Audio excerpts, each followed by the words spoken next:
Chapter 61. What do you fight for? With how unseemly the situation had become, Northern stared indifferently with an eerie calmness. His stance was slightly bent, extending the mortal blade in the pursuit of blood and flesh, to render the terror that stood before him asunder. Well, terrors. One of them was enough trouble already. Well, it was unsure if he remembered how much of difficulty facing night terror posed, or even though his consciousness was lost in the cold darkness of oblivion, his instincts still carved a memory of fear from that encounter. Maybe he was tentatively looking at them right now because of the unspoken, unthought memories of fear that coursed not through his head but rather his muscles.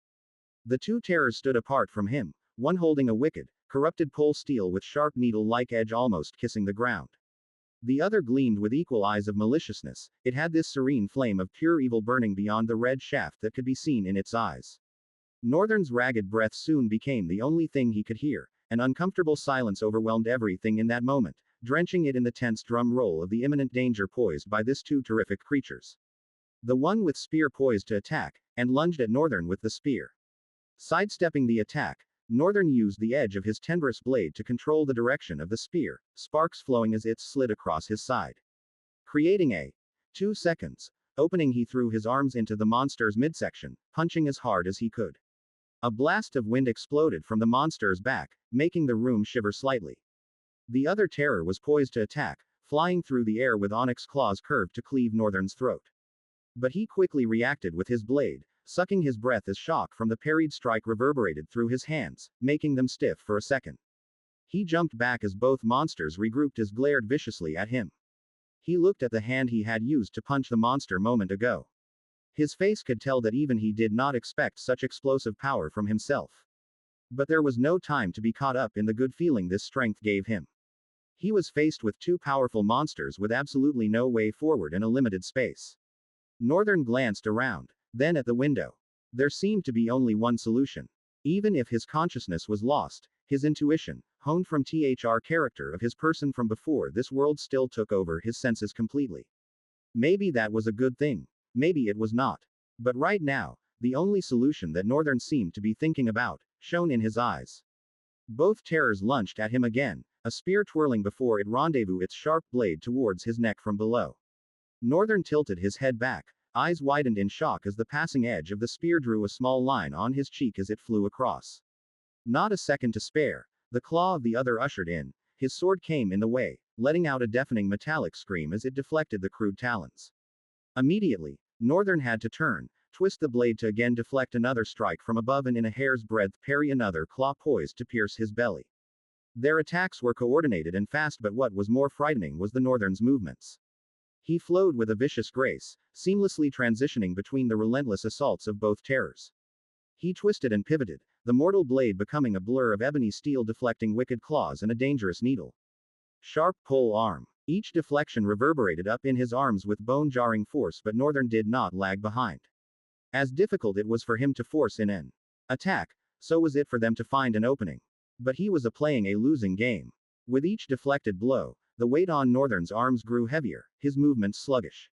And the feral creatures noticed, pressing their assault with increased ferocity, claws and spear raining down in a relentless flurry. Teeth gritted, Northern absorbed a strike with both hands clenched on his blade's hilt. In that split-second opening, the other terror's talons blurred across his vision, slashing upwards in a crimson torrent. Northern staggered back, face drained of color. Before he could recover, the spear's shaft smashed into his head. His world tilted, deafening rings filling his ears as the force whipped his head to the side. His body faltered, slumping to one knee. The monsters paused, feral eyes burning. The spear wielder blurred into a vicious spin, hurling its blade at the dazed Northern. He rolled away desperately, aiming for the window. In one fluid motion he leapt, only for searing agony to erupt as the spear punched through his shoulder, halting his escape midair. Eyes widening in shock, Northern stared down at the bloody tip protruding from his flesh. The terror yanked him back viciously, dropping his body to the floor in a crumpled heap. Crimson seeped across the stone floor as Northern struggled to breathe through the white-hot pain. Dark spots danced at the edges of his vision, his already lost consciousness threatening to abandon him further. North. Perhaps it was because of the semi-conscious state he was in. He could hear a silky voice. Strangely, it felt familiar, but too distant to make a significant difference. And who the hell was North? With a strained expression, he shifted his gaze up. Both vicious terrors stood above him, eyes burning with evil and maliciousness. It was like they were waiting for him to die. No, that was not the case. If they wanted him to die, they would have strike to kill. But one of the reasons why their attacks could be defended to such degree was because they seemed to be aiming to wound him but not kill him. He clenched his teeth, trying to resist the stubborn tendrils of darkness that threatened to shut his eyes. Everything he fought for, this couldn't be the end of it. He really tried to stay awake, but the amount of blood he was losing was beginning to cause his head to feel dizzy. It got harder to hold on to his consciousness. Northern laid on the ground, his hand posed to raise him up but not ever trying, his vision glued to the hideous feet of the terrors. Slowly, his consciousness dimmed, and before long, Northern passed out. Chapter 62, A Song of Metal. Fizziness didn't begin to describe it. Northern's eyes blurred as they opened, feeling a burning in his left shoulder. He held tightly, letting out a low groan as he tried to sit up. Northern lowered his head for a few seconds. The fog in his head was still thick and it reflected in the lightless look in his eyes. Then he raised his head to take in his surrounding. His surrounding was shrouded in a pale darkness, underlit by glowing crimsons. His back laid against a rocky edge, cold wind sneakily bit into the skin of his face. Most part of his body was covered by eternal twilight, so he didn't feel it as much. He tried to stand up, but a sharp pain pierced through his left hand. With his shoulder impaled, his hand felt stiff and pale like a bloodless vessel. The white tunic of his valiant armor was darkened with blood. Not being able to stand up, Northern leaned back to the wall of rough stones. The only thing he could hear was the huffing of his own breath. He stared blankly into the darkness for a while, wondered where the crimson glow was coming from. It filled a part of the enclosure far away from where he sat. The lower parts of the ground was also crawling with the same eerie light. And there was something sickening about it. Northern licked his dry lips and swallowed his saliva to wet his throat. Even now, no thoughts formed in his head, nothing seemed to bother him. He just laid there like a living human with a dead soul. Before long, his eyes closed again to the cold embrace of slumber. Clang, clang. Northern the next time was working up by a metallic sound. It had a rhythm and was consistent. It was like someone was either hitting a metallic surface or hitting a surface with a metallic object. Each hit was strong enough to softly resonate through the dark enclosure. And it was especially disturbing for Northern. Immediately he was woken by the clanging of steel. He had been unable to take his mind off it. In this lonesome darkness, it served as the only friend he had. His mind found fun in following every intermittent strike of the metal. And he was able to stay awake for much longer. Although that did not seem to change his situation or save him from the darkness that enslaved his soul. However, it does seem soothing and peaceful. After a few hundred clangor, it began to get unpleasant. Just when Northern thought about it, heavy footsteps approached. At this point, resisting was useless. The only thing that seemed to be awaiting him was death. With a non-functional hand, no weapons. He sighed as the footsteps reached in front of him. With no effort, a four-eyed monster placed him over its shoulders and walked away, into the depth of the crimson glow. Northern watched the pale darkness where he laid go farther away from him. Soon, becoming pitch black. But at that point, they had entered a chamber with an ethereal red glow. The chamber was filled with transparent cocoons. At the base of every cocoon were glistening red crystals, grinded to minuscule forms. Northern, with closing eyes, observed each cocoon were of the same monsters. At least they had the same form. At the far end of the chamber, the monster stopped and placed him on a platform. The platform was rectangle and smeared with dried blood. There were 4 shackles cemented into it. As the monster placed him down, it pressed down on his chest with one hand, while locking a shackle on his wrist. Northern's gaze began to get pale, as he watched the monster chained his other limbs. After finishing, it walked away, leaving Northern in the disturbing clangor of still. Now, louder than before, and more disturbing. As each clang rang, flashes occurred to Northern. It was like the metallic sound was bogging down the effect on his mind. An harrowing memory was being dug out with each clangor of metal. And it was very unpleasant. Northern tried not to think. He closed his eyes, but it was hard not to. He didn't even need to. With the passing second, the whole place resonated with the racket of steel hitting steel. The racket made images flash across his mind. Those images brought a harrowing pain to his chest, and made his heart beat heavily. Suddenly, he felt like he was at a place where he hated to be. As far as his memory served him, he had never been in this chamber before. He had no painful experience related to it that would cause so much fear, pain and anger in his heart. These feelings rising up inside of him for unknown reasons were tortuous, but not as the sound that entered into his ears and the images that flashed across his mind. With time, it only got worse. He desperately did not want to see those images again. Because they only brought unexplainable pain and torture to his heart. They began to get clearer, but with that clarity came an even more harrowing pain. Over and over again. And it was tormenting his soul. With time he could make out a few things from the images he saw. A bare-chested boy with white hair, holding an axe and painstakingly hitting a hill of red crystals. Every swing of the boy's axe synchronized with the metallic sound that resonated around the room.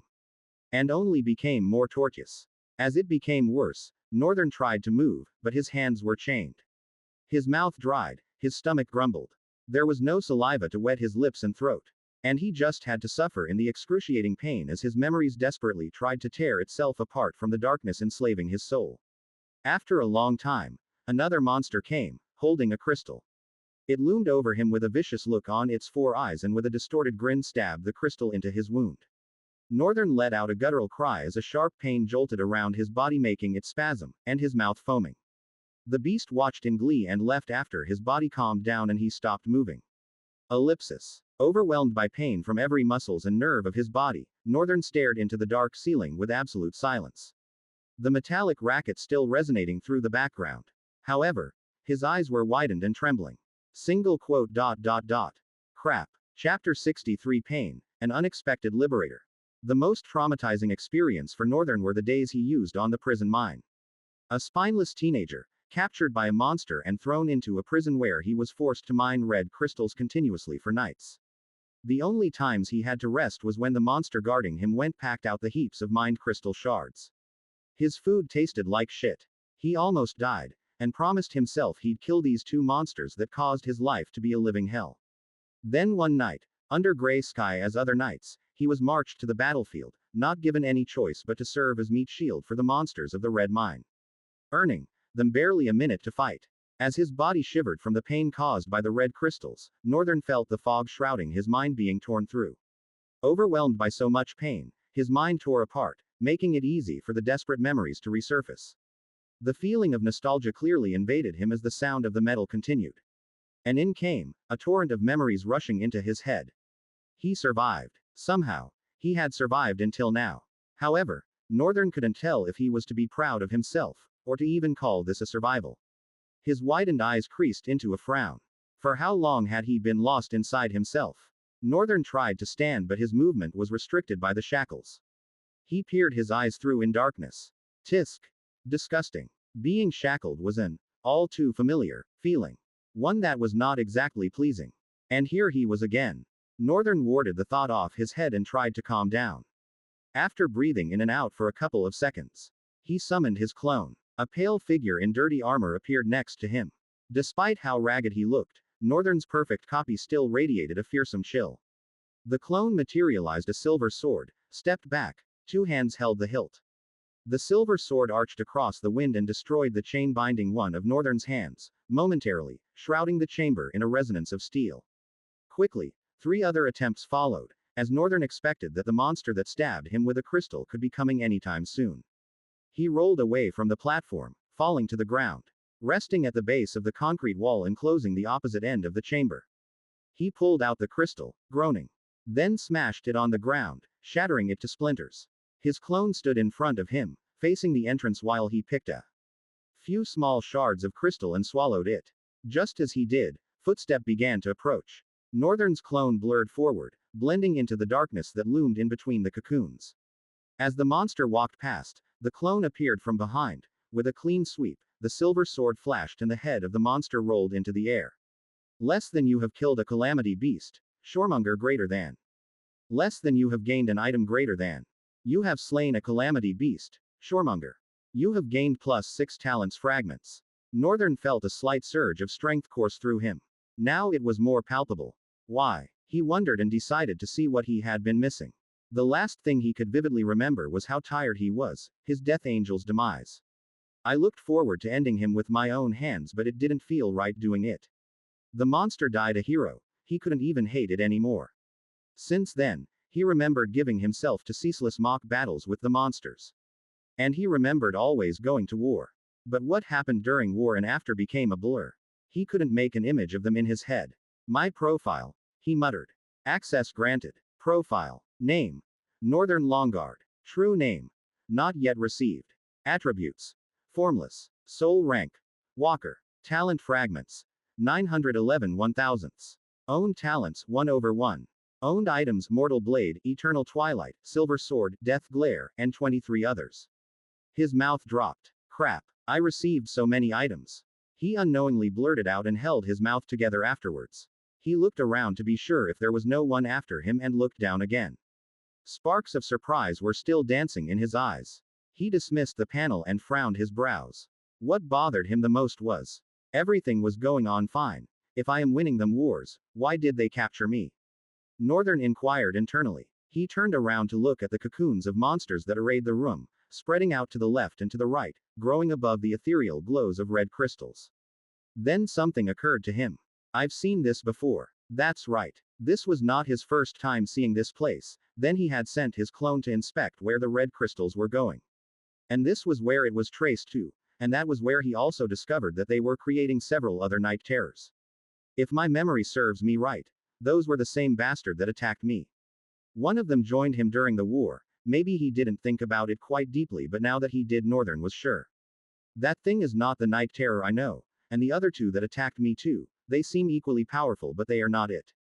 He sighed. This is so confusing, I don't even know what is what anymore. What is the Kingdom of Red Mine? What is going on in this place? Is there a reason for war, or are all these monsters consumed by a mad hunger for blood? Northern probably knew the answer to the last question. After all, he had been there. To be consumed by insanity such that one loses their soul. If such an effect was to weigh on a monster, wouldn't it result in a more drastic effect than it had on him? Then that would explain why all the monsters in this rift continually fought each other. But another question arose at that moment. Northern had a basic understanding of rifts and what to expect of them. A rift per appearance was a manifesting of a particular dimension, which meant that all the monsters that would be encountered in a rift would be related to that dimension. From their physical appearance, to habit to mechanisms and goals. But here there were not just 2 but 4 distinct kinds of monsters. Always battling for dominion. Wasn't it weird? That even when the monsters from the Kingdom of Red Mine claimed victory every time, they never made an effort to besiege the enemy. And the enemy had never reached as far deep as their kingdom gates to lay it to waste, not even an ambush. It was just the same thing over and over again. The horn blows, they go to war, they win, they come back, they celebrate. The horn blows, they go to war, they win, they come back, they celebrate. Over and over again, in a never-ending loop, or so it seemed. Sooner or later Northern's mind was bound to be consumed by the madness that attached itself to the unreasonable quest for blood. Pain was the only liberator that could have set him free from those arduous shackles of darkness. Chapter 64 Ultimate Soldiers. More like ultimate labrats. Faced with so much questions, there was little he could do. One thing, however, that settled in early enough was that he couldn't continue to stay in this place. Or the Kingdom of Red Mine. Northern instructed his clone to search the surrounding area and search for paths that would lead to a successful escape. He watched silently as the other him raced to the entrance, disappearing for the next few minutes. In the absence of his clone and expectancy of its report, Northern wondered for a second about the amount of fragments he received. Just how many did he kill for him to be so close to 1,000 fragment? He sighed. I don't know if I should be happy or disappointed with myself.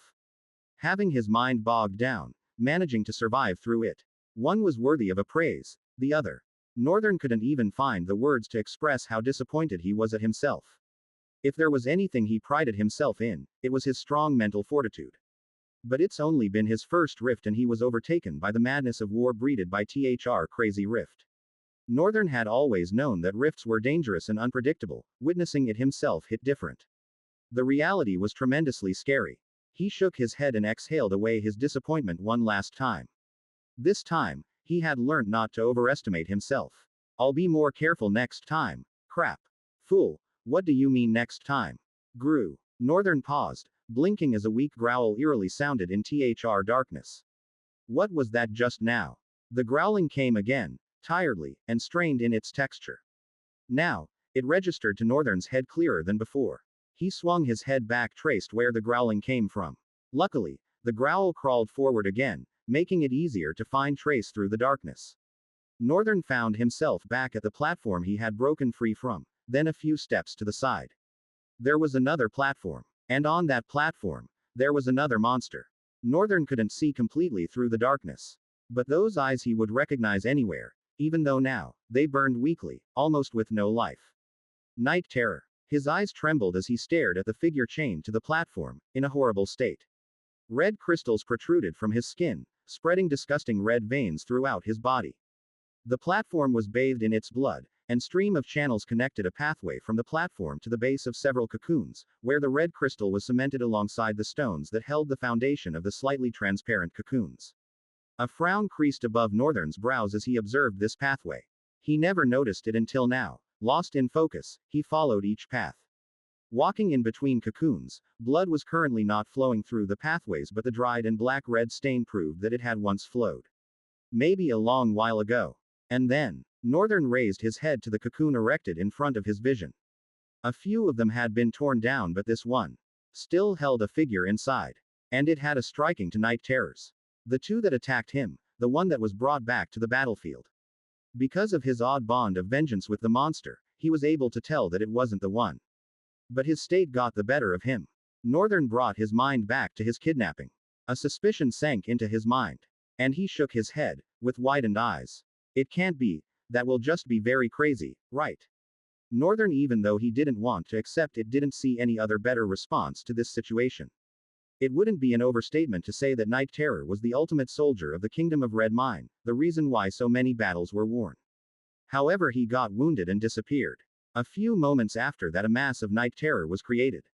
In the disappearance of Night Terror, he rose to become a formidable general, leading the monsters to the heart of victory through every battle and becoming another ultimate battle. But he was never wounded, not weakened, maybe in a way proving himself to be an even greater ultimate soldier than Night Terror was. Then he was brought here and tied to the same plan. Just like the few crystals stabbed into Night Terror, one was stabbed into him too. However, because of that pain, his mind was liberated, he regained his sense of self and was able to break free thanks to his clone. But there was no way for Night Terror to escape. Northern's face paled, the frown on his brows pressed deeper, drawing lines of terror on his facial features. So, if I had not escaped, would I have been subjected to an experiment to multiply me? Monsters would play around with his body. It was a scary idea, at the same time the wildest shit he ever thought could happen to him. His lips curled to let out a terrified laughter, but no sound came out. As funny as this was, it was tremendously frightening. Chills ran through his spine at the thought of it. What if he didn't have the cloning ability or wasn't strong enough to break through the chains? Night Terror's weak growl rolled across the darkness, retrieving Northern's attention from his thoughts. It was Bear that the dying monster was seeking help. Hurrying towards the monster, Northern raised his hand. A black blade materialized within it, and as he brought it down, the shackles binding Night Terror shattered. After breaking all 4 shackles, Northern helped the monster up. I hope I don't go having a soft spot for monsters after this. It was very infuriating that the vile creatures he wanted nothing more than to slaughter and enjoy himself while doing so were being left at his mercy. He questioned if he was doing the right thing. But Northern knew what he was doing at the same time. There was a question at the root of all this strange happening. Northern's eyes gleamed coldly for a second as he thought about it. At the same time, tendrils of fear tingled across his skin. Who was behind this operation? Who could have commanded that Night Terror should be taken? Who would have dared to order his kidnap too? There was only one answer. He knew it was an unavoidable fate, but the thought of it made him wish there was another alternative. He bit down on his lips painfully. How in the world was he supposed to fight a monster that even this Night Terror couldn't face? Chapter 65. I'm free. Northern took a shard of crystal he had broken from before and offered it to the Night Terror. The terrific hellion sneered at him. Although weakly, it still had its guard around Northern. I'm disappointed. I thought we were comrades since the last time we fought. Northern contorted his face into a look of faked pain. Night Terror let out a grunt and with its claws, picked the little shard from Northern's palm. Then Northern pointed into his mouth. It's supposed to go in there. The monster looked at him for a second. Dried scars of brutal torture ran across his skin. The fierce and powerful flames in its eyes had now become faint. Although Northern had removed all the shards, the disgusting veins still ran across its body and pulsated. I hope taking the crystal does help. So far so good, it has worked for him, so this was the best first aid idea he could come with. After taking it for himself, the pain, both in his legs and shoulder where he was stabbed, subsided and made movement a little bit easier. And as he expected, minutes after using it, Night Terror was able to stand on its own, even with the amount of injuries that scarred its intimidating form. Although Night Terror still stood powerful, however, it looked more pitiful than intimidating. To Northern at least. Northern's clone entered back into the chamber and stood before the two of them. It happened so suddenly, and while Northern was still preoccupied with his thoughts about Night Terror. If not, he would have dismissed the clone since it was outside. Now, a torrent of suspense fell on the atmosphere. It was too late to do anything. Night Terror turned, and gave him a low, thick growl, the sparks of horror in its eyes almost reviving themselves. What? Don't forget who saved you. Forget the past and let's focus on the future, okay? Right now, we have to escape from this damn place, and my clone just found out there's no secret tunnel or safe escape. Even after speaking, Night Terror's eyes stayed on Northern for a few seconds. The two stared at each other in absolute silence, then Northern sighed and face-palmed himself. What am I even doing? Talking to a monster. Night Terror groaned and walked forward. It paused a few steps later and looked at the blinking Northern. Then let out another growl, gesturing its head for Northern to follow. Dazed, Northern picked his legs and followed closely behind the monster. Of course, if anyone would know a safe escape route, it has to be the strongest monster in this place. Well, second strongest. Or is it third or fourth, 10th strongest, since several Night Terrors now existed. Northern swallowed his spit and silently walked behind the powerful back of the monster. Night Terror led without looking back, and Northern found that surprising. He and this monster in question had once been enemies. In fact, he still burned with a semblance of vengeance for it. And yet it was showing its back to him like this. Is he not scared of dying? Or does it trust me now? Northern allowed a discrediting chuckle at himself. It was wild and endearing to think an ultimate soldier such as Night Terror would trust him. Or maybe he was getting emotionally attached. I should check myself. If I am like this towards monsters, what will happen when I get out of this hell and start socializing with humans? The thought of going out of the rift. Northern had chosen not to entertain such thoughts since coming to this place. Even though he would do anything to survive, he kind of didn't want to jinx it by filling his head with thoughts of what would happen next. Where the others were, and where exactly had they all been teleported to? He was just going to tackle things one at a time. For now, surviving this hell takes priority. Survival mode on. Northern mused with a shameful small smile as he followed behind the Night Terror. His eyes climbed up the massive back of the monster. Still, it sure is one hell of a monstrosity. Now, he didn't feel so bad that he was beaten hands down by Night Terror. Although he would repay at all means, even if that is the last thing he does before he dies. They walked through a cave tunnel, endlessly curling dark paths without taking a rest. At some point, Northern wondered if the Night Terror knew where it was going or was just walking aimlessly without a purpose. He doubted if Night Terror did communicate with him the other time, or he was the one that was just imagined it. Or the poor monster was simply lost, had lost them both. Within the whirlpool of those thoughts, Northern followed without a single complaint. And in due time, a dot of gray light appeared before their eyes, widening with each step they took. Northern even felt like running towards it, but that would mean overtaking the Night Terror. He admired the monster for its brave decision to walk in front, but he would never turn his back to a monster that had killed him once. No, that's impossible. The excitement of seeing a light at the end of the tunnel can hold on a few minutes more. He wouldn't jeopardize his life and foolishly attempt to trust a monster. As Northern and Night Terror came out of the tunnel, a gray sky overlaying a seemingly endless expanse of brown lush sprawled out before their eyes. Where is this place again? Northern wondered. The rift was so large that he was beginning to consider, is it really a rift? Was it really possible for a rift to be this large? Northern couldn't even begin to count the amount of places that he has been to. Yet the kingdom of Red Mine is the only settlement of monsters that stood within this vast and hellish realm. It was hard to believe. Northern spread his arms into the air, feeling the soft brush of the wind against his skin. Immediately, he wrinkled his nose and stepped back. The wind came with a rancid odor that disgusted his lungs. He exhaled a second later and looked around. Safe the disgusting smell of the air, he managed to make it out.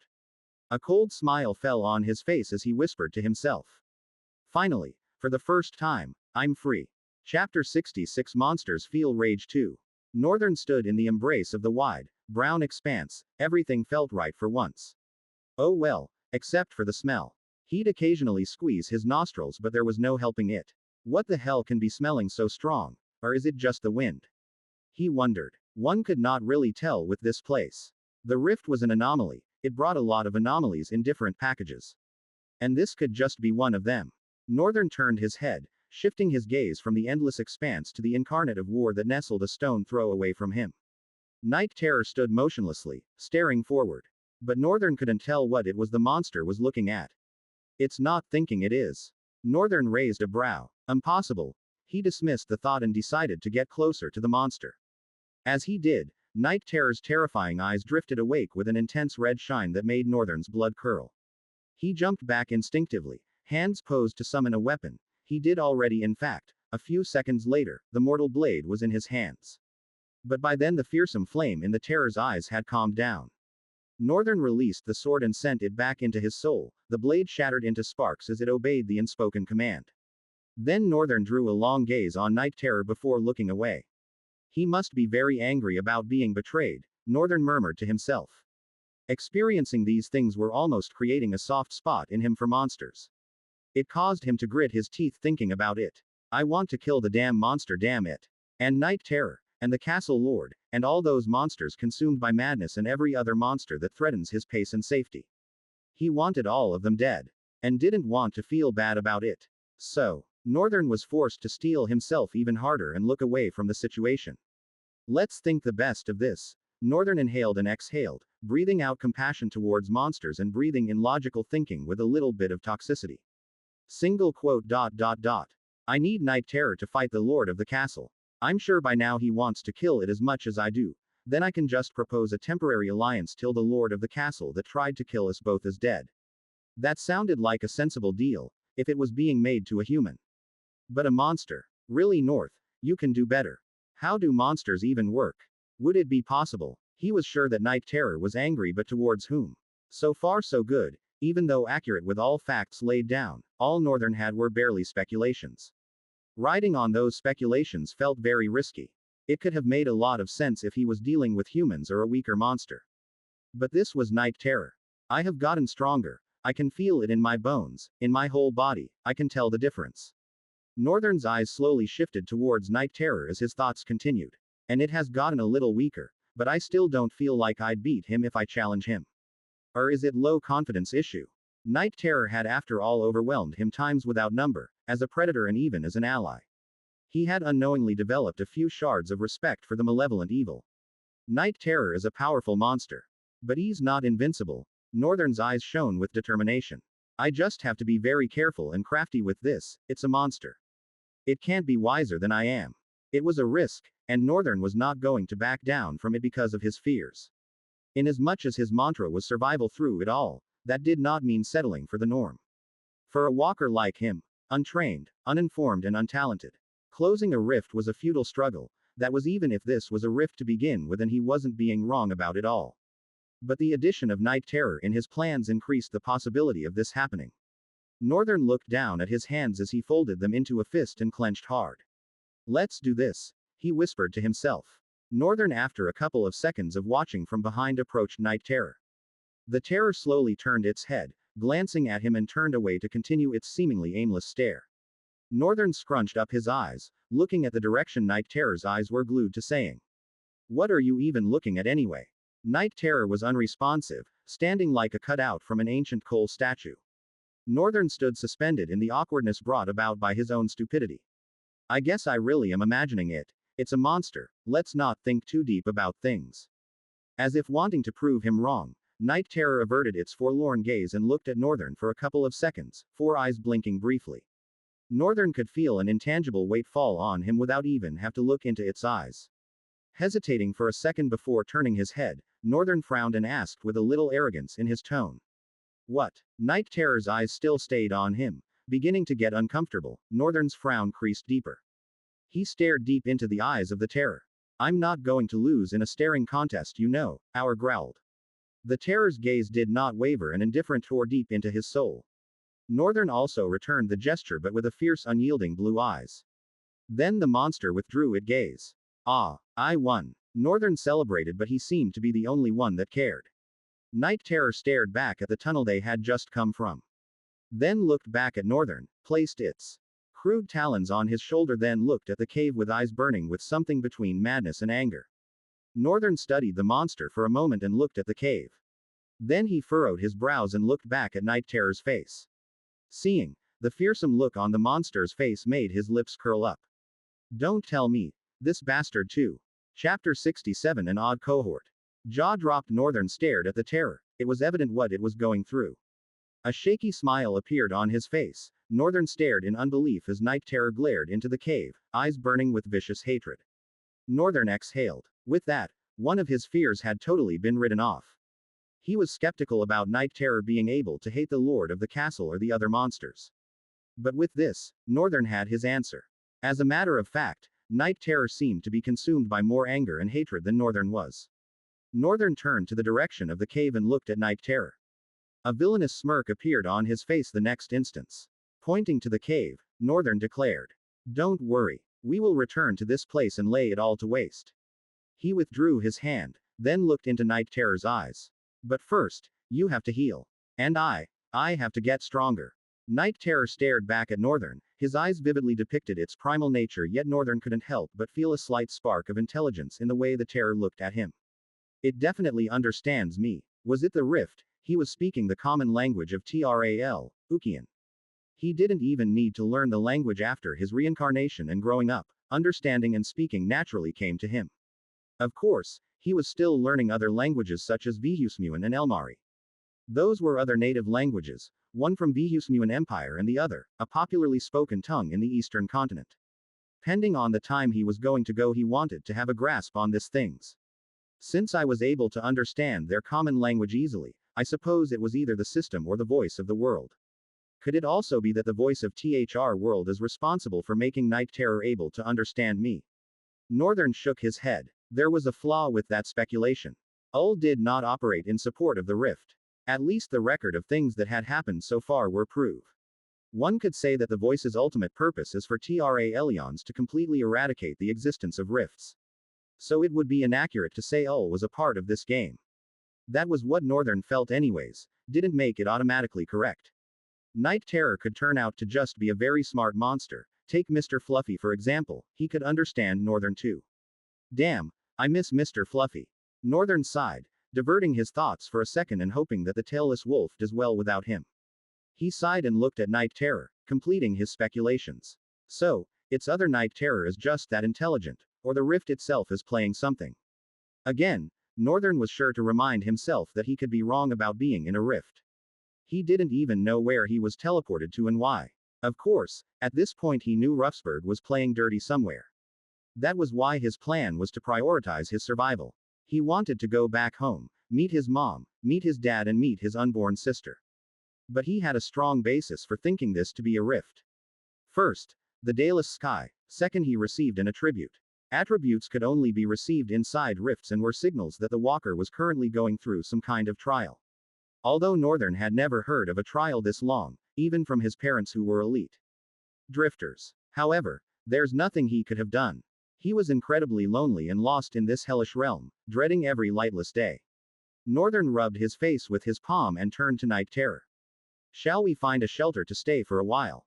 We need to arrange food. I left my bag back in my room, damn. The terror stared at him for a while, the hatred in its eyes receding. Then it nodded and began walking forward. Northern's eyes widened. He had spoken for it to be a last definitive test to confirm his speculations. Looks like I am right. Communicating with this bastard won't be a problem. Northern smiled and hurried forward, walking side by side with the terror through the brown grass and having to endure the rotten smell that the wind occasionally ushered past them. Night Terror on the other hand did not seem to be bothered by it. The odd cohort trekked a few distance before reaching a deep forest. At the backdrop of the forest was a gigantic mountain. Night Terror looked up at the mountain then lowered his face to the forest that blocked their way, glaring at it. Northern also looked at the mountain. All he had been doing was following the terror and he wouldn't deny the fact that the monster looked like it knew exactly where it was going. The mountain is where we are going. It was a great idea for a shelter and Northern was amazed that it was thought about by a monster. Even he did not have an idea of where to use as their shelter when he suggested they should find a suggest. Having Night Terror on his side does seem like a blessing. Still, I can't believe I am here, walking side by side with the monster that captured. Damn, it could have even killed me then. Fate was a very weird thing. Or did it just enjoy playing around with him? Northern groaned, dismissing his thoughts as Night Terror became the object of his focus. The creature glared at the forest with eyes gleaming ethereal crimson light.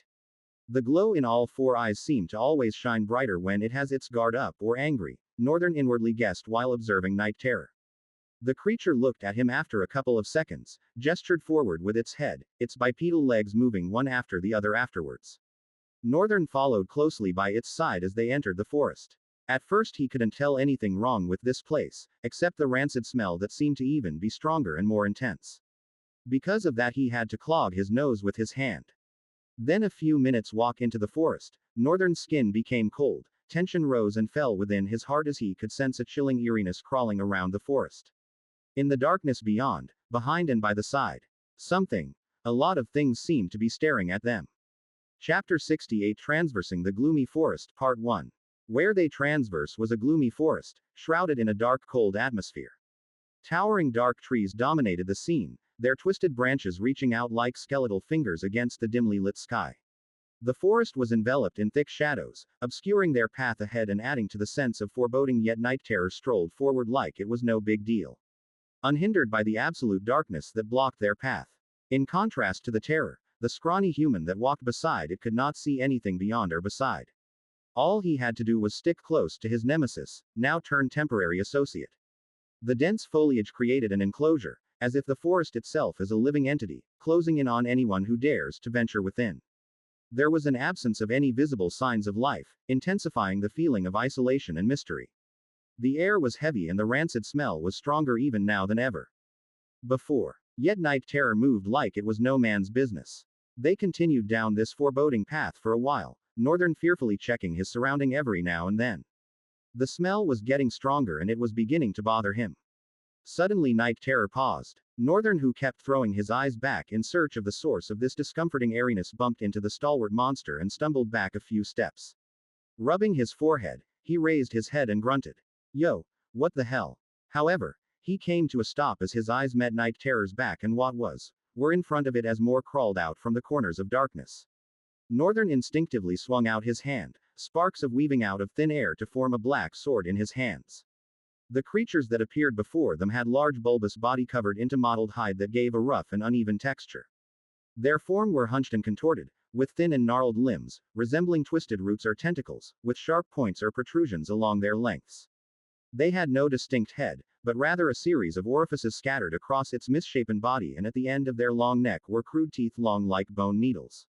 They slowly snarled at the even mightier terror that loomed above them. Hesitation could be noted in the way they moved and had not attacked yet. Night Terror looked down on them with viciously burning eyes that emanated fear and hatred. Yet these creatures lurked, although fear could be seen resonating through the masses. They still resisted, however, like hungry monsters that had not eaten for decades. One could say that the only foe that can resist the intimidation of fear was the derangedness of hunger. And these creatures, even though with no eyes and head, looked like ravaged horrors that were ready to raze everything to the ground. Tension wounded the atmosphere as a grave silence persisted in the heart of the forest. Northern's heart raced, a surge of adrenaline mixed with anticipation coursing through his veins. This was probably the first time he would be fighting since the madness that overtook him got washed away by pain. Northern gripped his black sword tightly, sparks of power crackling along its blade. Night Terror stood beside him, a towering presence emanating an aura of primal fear. Their eyes met, a silent understanding passing between them. Then what happened the next moment was a flash. With a guttural roar, the creatures lunged forward, their gnarled limbs reaching out like vipers striking.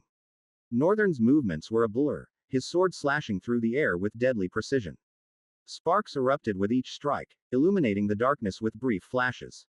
Even he was shocked for a moment when he ran forward with all his speed. He didn't expect such immense speed from himself.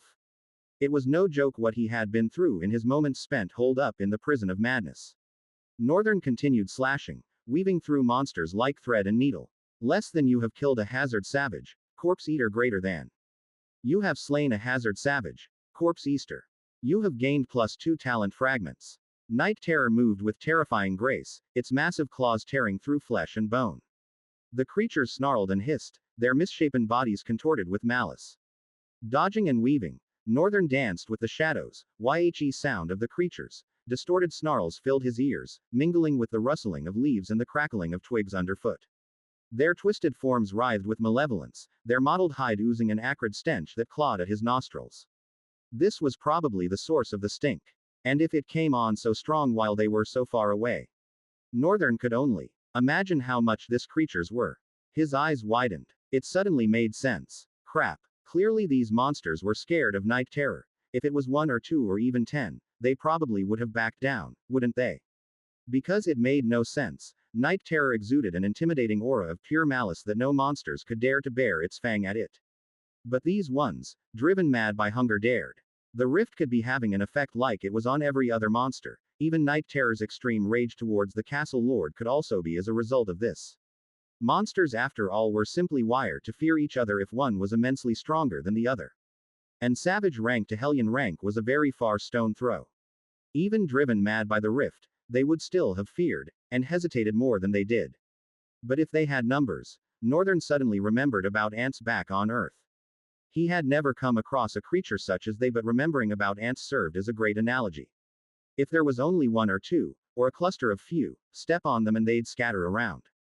But when their numbers become so enormous that the ground is shrouded in a veil of black, step on them and have your legs consumed by a seemingly harmless veil of darkness.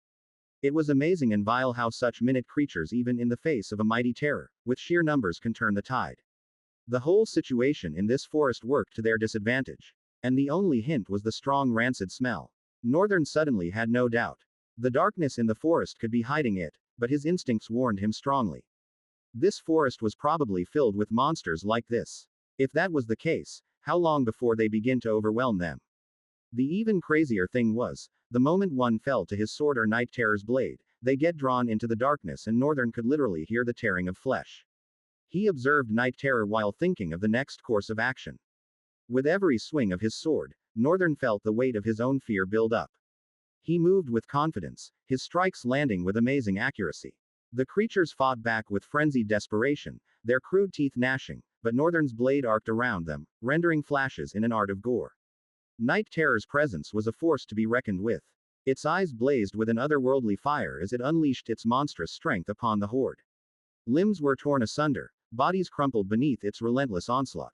The forest became a battleground of swirling shadows and bursts of power, the clash of weapons and the roar of the creatures echoing through the trees. Northern and Night Terror fought as one, their movements synchronized in a deadly dance of survival.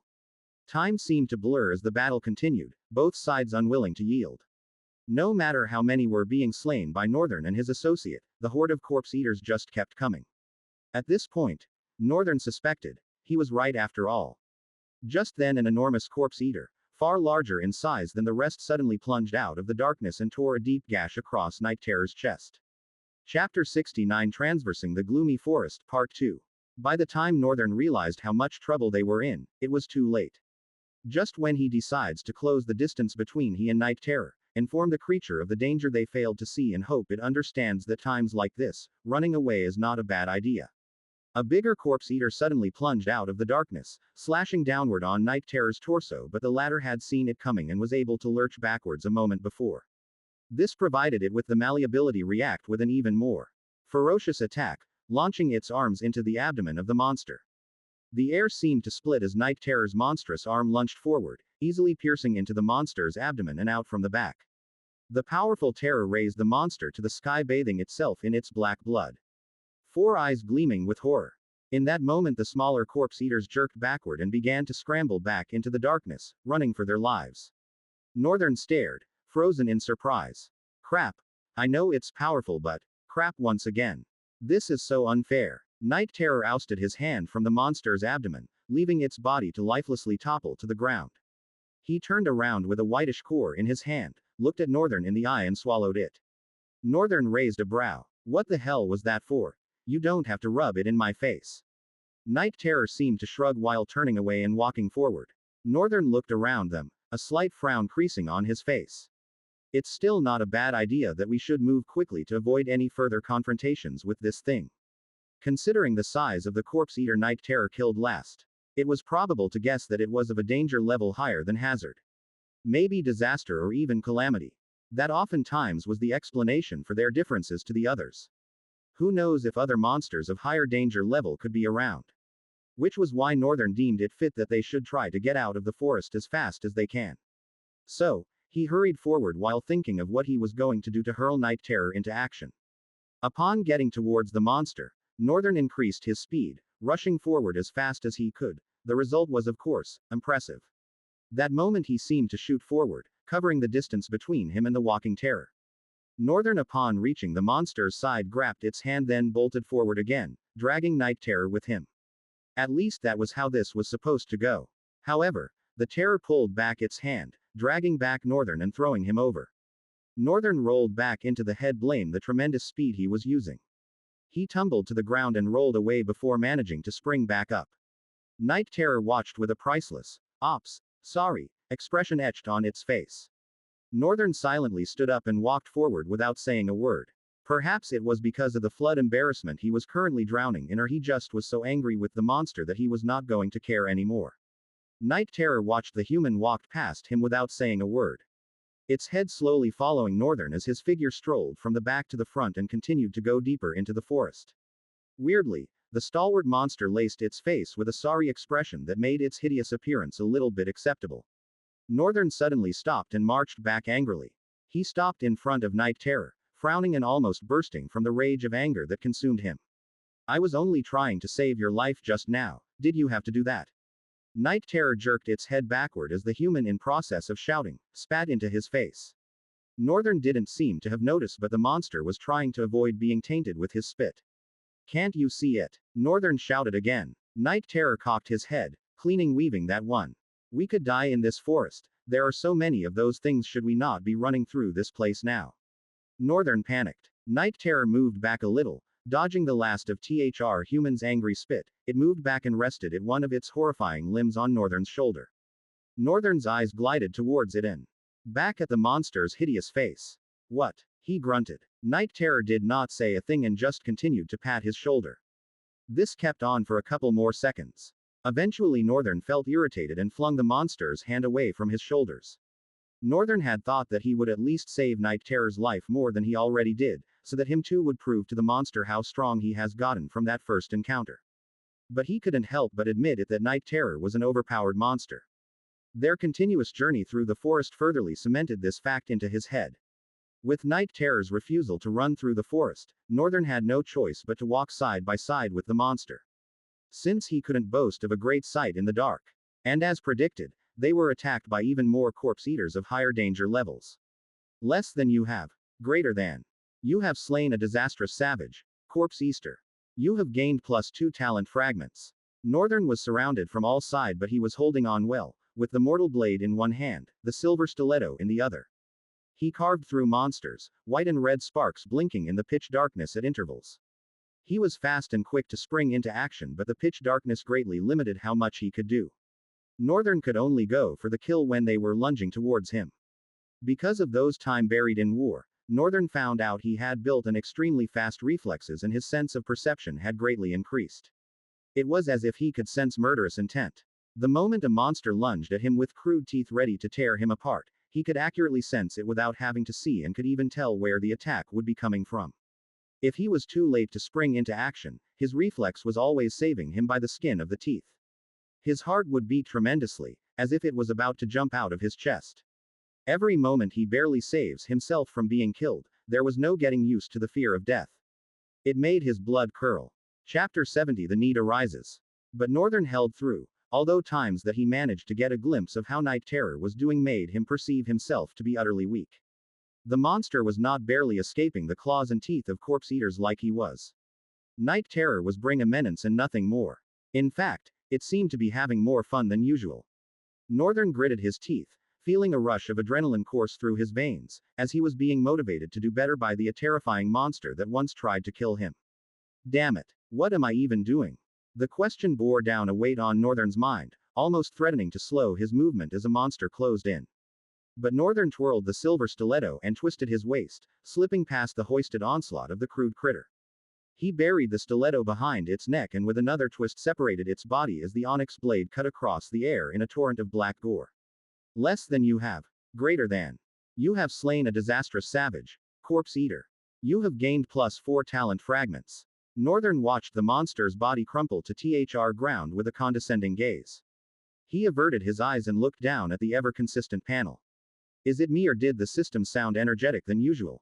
Having spent so much time with both voices in his head, Northern could easily tell if there was a slight change in their tone.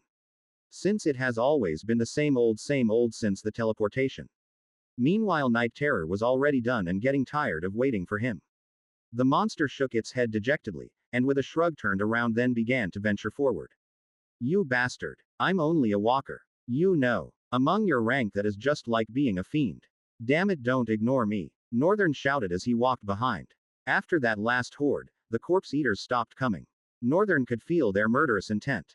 It was strong and came from almost all sides of the darkness. But now, the duo had managed to instill enough fear in them that nothing they do can make them have the flesh and bones of this ones. Still, I guess this is easier because they rather eat corpses instead of live beings. That would make more sense. Since this was a land infested by the madness of war, in this ecosystem it was only right that there should be those that sit at the bottom of the food chain. These corpse eater are monsters that feed on the matted bodies, reminiscent of battles. To put it in a way, he would say. Vultures. Northern threw a fierce glance at one of them and could feel it hurriedly retreat deeper into the darkness. A smile curled up through the corner of his lips. I am feared, he whispered internally. Then a couple more minutes or hours of walk, Northern and Night Terror got to the base of the mountain he was looking at before they entered the forest. Northern's eyes narrowed. Wait, what? Calm down, North.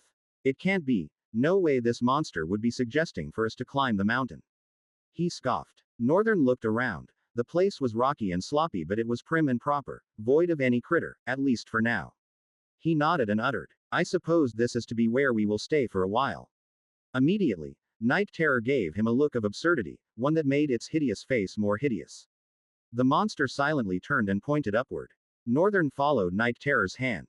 What you want us to use that upper part? There's no big deal. Since I've never seen rain fall in this place, I don't think that should be an issue. He said as he trudged forward. Night Terror's eyes creased into a frustrated frown. The monster hurried forward and stopped Northern, placing its hands on his shoulder. Then it pointed forward again. At that moment, Northern's brows furrowed into an austerely grim frown. He looked back at Night Terror and grunted, his tone tinging with anger. What? You want us to climb?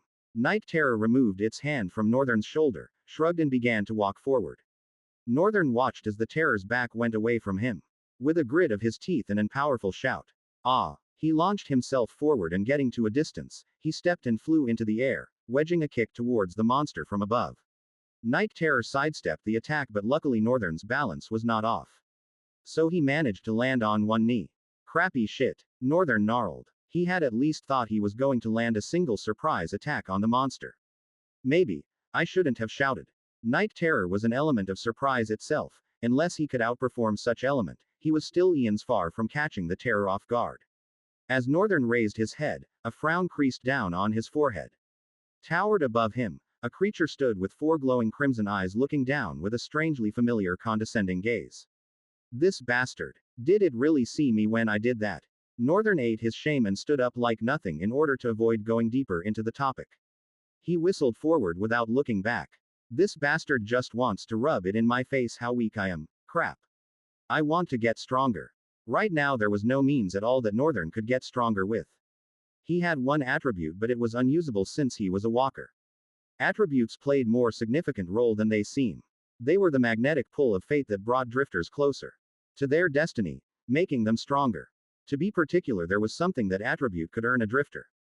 Which was what made it so important. Northern did not know what or did not even know anything about attributes. But since he was currently out of option to choose from, he had nothing else to look at. He could only copy one talent for now. He couldn't see the talent's attribute, which was now even evolved. He couldn't also use his own formless attribute. Not even its description. Nothing about it could he seen. It just decorated his profile like a wordy ornament to fill blank pages. And it was so frustrating that it was looking like he was out of options to choose from. But then, he had items. He had gained over 20 items during his time spent in Oblivion.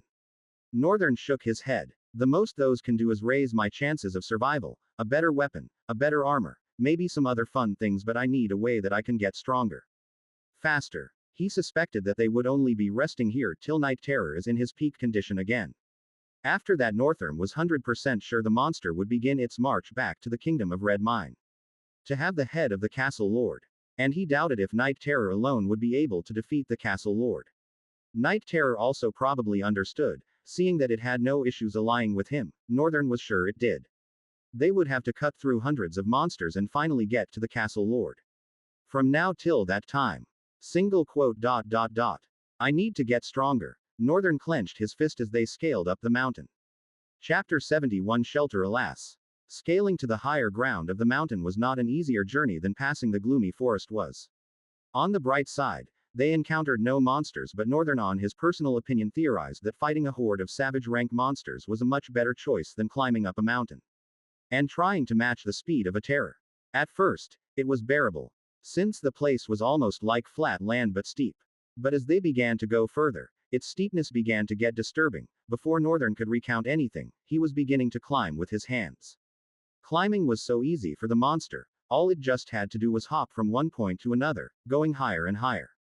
Northern at first tried to emulate that method of climbing, but he quickly realized he had overestimated himself after almost losing his grip upon landing. Hence he decided to stick to this method even though it was slow.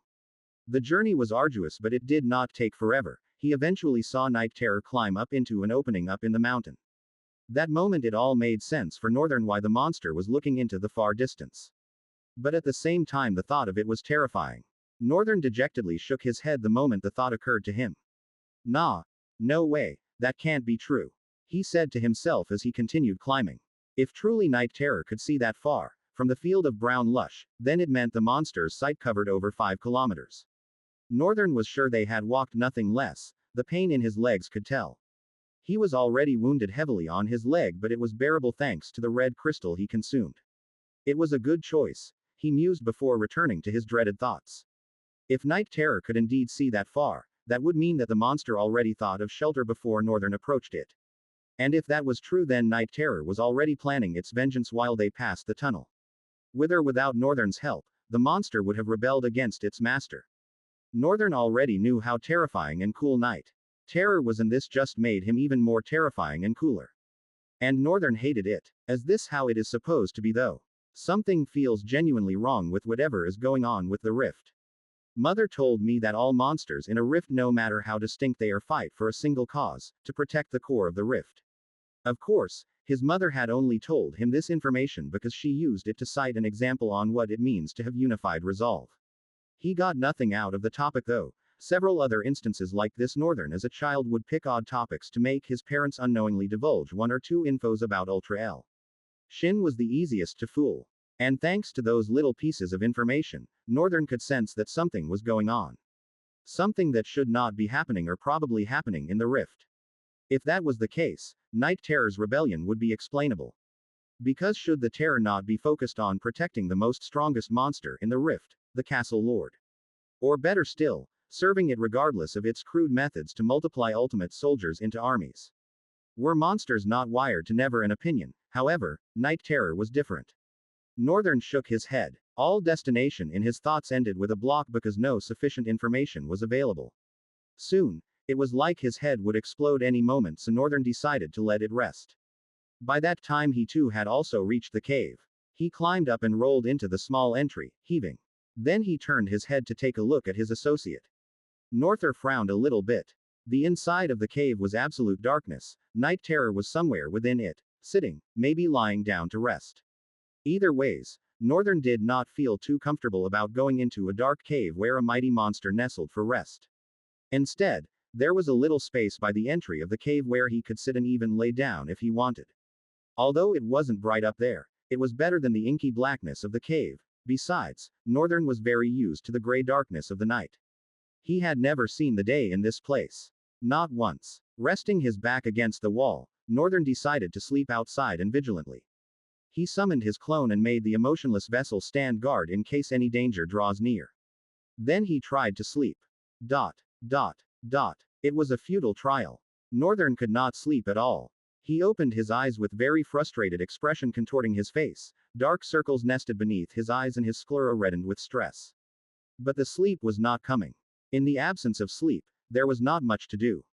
He thought about training, but Northern's body was too weak to do that shit. First, he needed to rest and heal. He brought out another shard of the red crystal he had brought out and swallowed it. After a while, the slight pain he was beginning to feel on his legs after walking so much distance disappeared. Northern stared blankly for a while, trying to count the clusters of gloomy gray clouds that arrayed the sky. While he was at it and failing, he suddenly remembered he had items he wanted to look at. Northern summoned his profile window. Profile. Name. Northern Longguard. True name. Not yet received. Attributes. Formless. Soul rank. Walker. Talent fragments. 978 1/1000ths. Copied talents 1/1. Owned items: Mortal Blade, Eternal Twilight, Silver Sword, Death Glare, and 23 others. Oh, I'm closer to hitting 1,000 fragment. Damn, I can't wait to find out what happens when I eventually do. Northern mused as the runes that displayed his fragments seemed to be glistened in his eyes. He lowered his gaze to the main point of summoning his profile. Yes, he finally has the time to check out all the cool items he had received while he was lost in madness. Chapter 72 Ludicrous Fool. Name. Mortal Blade. Type. Weapon. Rank. Superior. Order. 2. Description. Blinded by his greed for supreme power, the insane monarch laid waste to his entire kingdom, making of it nothing but an ocean of blood. Weapon abilities. Blood Reaver, Last Blood. Name. Eternal Twilight. Type. Armor. Rank. Enchanted. Order. I. Description. The Twilight usually donned this armor with pride. Oh, how joyful he looked when he marched to war at the dawn of the day and rode back on the helm of victory at dusk. What is left of it now is corruption and carnage. Weapon ability. Mistwalker. Northern started his introspection with the first 2 items he had ever received in this hell. The former from a lucky kill and latter from the Lord Castle. Mortal Blade had so much potential, especially when fighting humans and monsters with red blood, since not all monsters had red blood, some hard black, some had green, some had purple. Besides, the usefulness of the blade could not even be breached into because of how unrefined his soul essence was. He was a walker, so no one could really be blamed. Walkers are supposed to be a preliminary to what it is to be a drifter, an entry stage. And Northern had been stuck in the entry stage for a while now. He looked at the Mortal Blade description one more time. Honestly, I'm having these sentient hatred for the blade. Even though it's been through a lot with me, I suddenly feel hatred towards it because it was given to me by the same bastard who tried to turn me into a breeding machine. Northern seethed, almost letting out an annoying scoff. He was staring at the runes of the Mortal Blade with so much disdain in his eyes.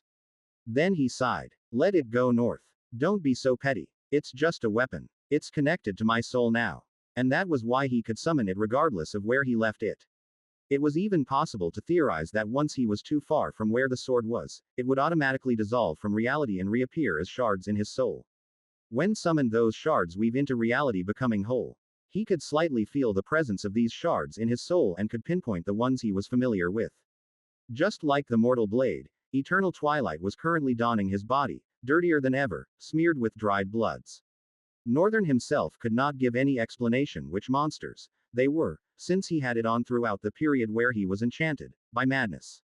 He was still staring at the Mortal Blade and Eternal Twilight floating before his eyes on 2 different panels. He was about to swipe away when brought his eyes back and narrowed it. Something had caught his attention in the description of the Mortal Blade. Blinded by his greed for supreme power, the insane monarch laid waste to his entire kingdom, making of it nothing but an ocean of blood. Northern touched his ear, softly caressing it as his focus burrowed deep into the description. He was reading it over and over again in his head. Then he remembered what he had thought the first time he woke up in the prison mine. The ground was like blood had rained and dried, making it red. Then the growth of the red crystals encased by the red stones. Northern's eyes widened. Could it be the clue that he had been searching for in order to get out of this hell was in the description of items? Northern let out an unbelievable chuckle. It had been right under his nose all this time and he couldn't see it. Seriously, I'm supposed to be a genius, but crap. He couldn't help but see himself as a ludicrous fool. The description clearly said, blinded by his greed for supreme power, the insane monarch laid waste to his entire kingdom, making of it nothing but an ocean of blood. It was not out of place to assume that the said ocean of blood was the reason why the ground of the mining prison was red. When again he thought of how vast and large the place was, it further made sense. Then the insane monarch must have been. His suspicion drifted towards only one person. The castle of the Lord. It all made sense. The pieces of the puzzle were slowly coming together, and this could very much be accurate because items after all were woven from the memories embedded in the soul of monsters. Each item gained in a rift had something to do with the rift. Northern became more sure of this as he went through the description of the eternal twilight. The twilight usually donned this armor with pride. Oh, how joyful he looked when he marched to war at the dawn of the day and rode back on the helm of victory at dusk. What is left of it now is corruption and carnage. The lobe of his ear was trapped between his fingers as he gave meaning to the description before him. Since this came from a monster that was from another kingdom, the twilight could have been a name for a certain warrior. Northern's eyes widened as he realized something again. Then he corrected himself. Or a true name. Yes, it makes more sense. After all, rifts and Ul associated themselves with true names. Arg. There are so many complications. For some reason, putting Ul and the rifts together seemed wrong. Ul was supposed to be their savior. The voice of the world that granted all its inhabitant a way to deal with the mess of rifts. He proposed that in these items' description, the name, Twilight, was more of a true name than an ordinary one. But also there was a flaw with this thought pattern. Rifts are supposed to be other dimensions that have been swallowed. Then are the monsters rewritten based on the events that led to the fall of this dimensions. Do the existence in these swallowed dimensions then become monsters? Wait, were monsters once humans? Is that why Night Terror could understand me? So many questions raced within his mind, and there was not a single question to them. It was so frustrating. He decided to focus on the ones he could handle. I'm just going to go for Twilight being a true name and that Ul and the Rift having some sort of cons original. Yes, it's safe to assume the worst for now. Let's not be optimistic. Being optimistic sucks. If so, then it was safe to assume that this person called Twilight used to win wars for another kingdom that was not the Kingdom of Red Mine. So the Kingdom of Red Mine used to lose the battles. Chapter 73 Items. It was almost impossible to think about. Even with a mighty warrior like Night Terror, the Kingdom of Red Mine used to lose. From the description, Twilight won several battles, but that was all that was said. Nothing was spoken of a lose. It just said, what is left is now corruption and carnage. It said a lot and at the same time said too little. Northern didn't want to impose his thoughts too much on what the description could be. It could mean what befell Twilight and the kingdom he fought for, or it could simply be talking in the trails left as madness consumed them, and as opposed to the pride and joy Twilight donned this armor, what was left was now corruption and carnage. Northern found no better link for it than the madness. He had seen how insane it drove a warrior. But that was him imposing his thoughts on what the description could be. If he was to be rational, that would mean nothing. Nothing at all was spoken of a defeat in the item's description. Northern wanted to follow that notion. He just couldn't keep his thoughts from flowing into what might be. And strangely, it felt right. He decided to discard these shards of clues. Perhaps later as the nights progress, or as he checks other items, they'd progress. Well, let's look at the rest first. The excitement of wanting to find out how much he had gained was just so overwhelming that he couldn't wait anymore. Name. Silver Sword. Type. Weapon. Rank. Superior. Order. I. Description. A hero rose and his light illuminated the darkness of the world. Weapon abilities. Beacon of Hope. Beacon of Hope. When the sword is raised up, silvery feathers appear and swirl softly around you. Every ally within 30 feet of you is immune to the effect of fear and intimidation. Northern raised his chin slightly. Nothing good about this. I have no plans to become a general ever again. But the description though, I suppose there was a well-distinguished warrior that expunged darkness from the world. But that was that about it. Even that information was too little to make anything of. I guess I really can't pour my thoughts into these things. They have to make sense on their own or not much can be known. I could presume and be wrong. The best thing to do was to just follow what made sense. Just like the ocean of blood description from Mortal Blade and the red stones of the prison mine.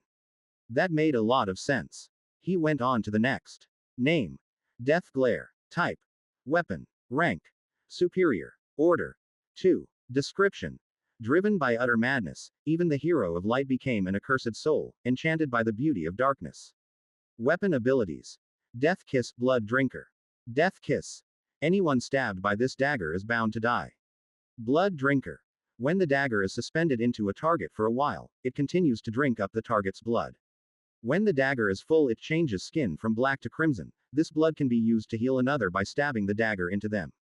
One of the reasons Northern was so hung up about this dagger was the blood drinker ability. It was a type of healing ability, which he didn't have. In fact, he had considered copying a healing ability first thing when his talent slot increased. Now that I look at it, the dagger and the silver sword might be talking about the same person. Northern reasoned. The silver sword spoke about a hero. Death Glare also spoke about a hero. Does that mean this hero later fell into the darkness he was supposed to be illuminating? How laughable. Northern scoffed. Then he continued to inspect the rest of the items, oblivious to the silent passing of time. With a frightening focus and attention to every detail, Northern inspected all other 23 items. And he now divided them based on their usefulness. There were quite a number of useless items, there were average ones which could come in handy, and there were exceptional ones that wowed even him. The best of which were: name, earring of forgotten flames; type, charm; rank, normal; order, I; description, my flames have been forgotten; weapon abilities, normal fire resistance; name, shadowglass; type, weapon; rank, arcane; order, I; description, 1,000 shadows live in this ghostly stiletto. Weapon abilities, shadow restrain; shadow restrain.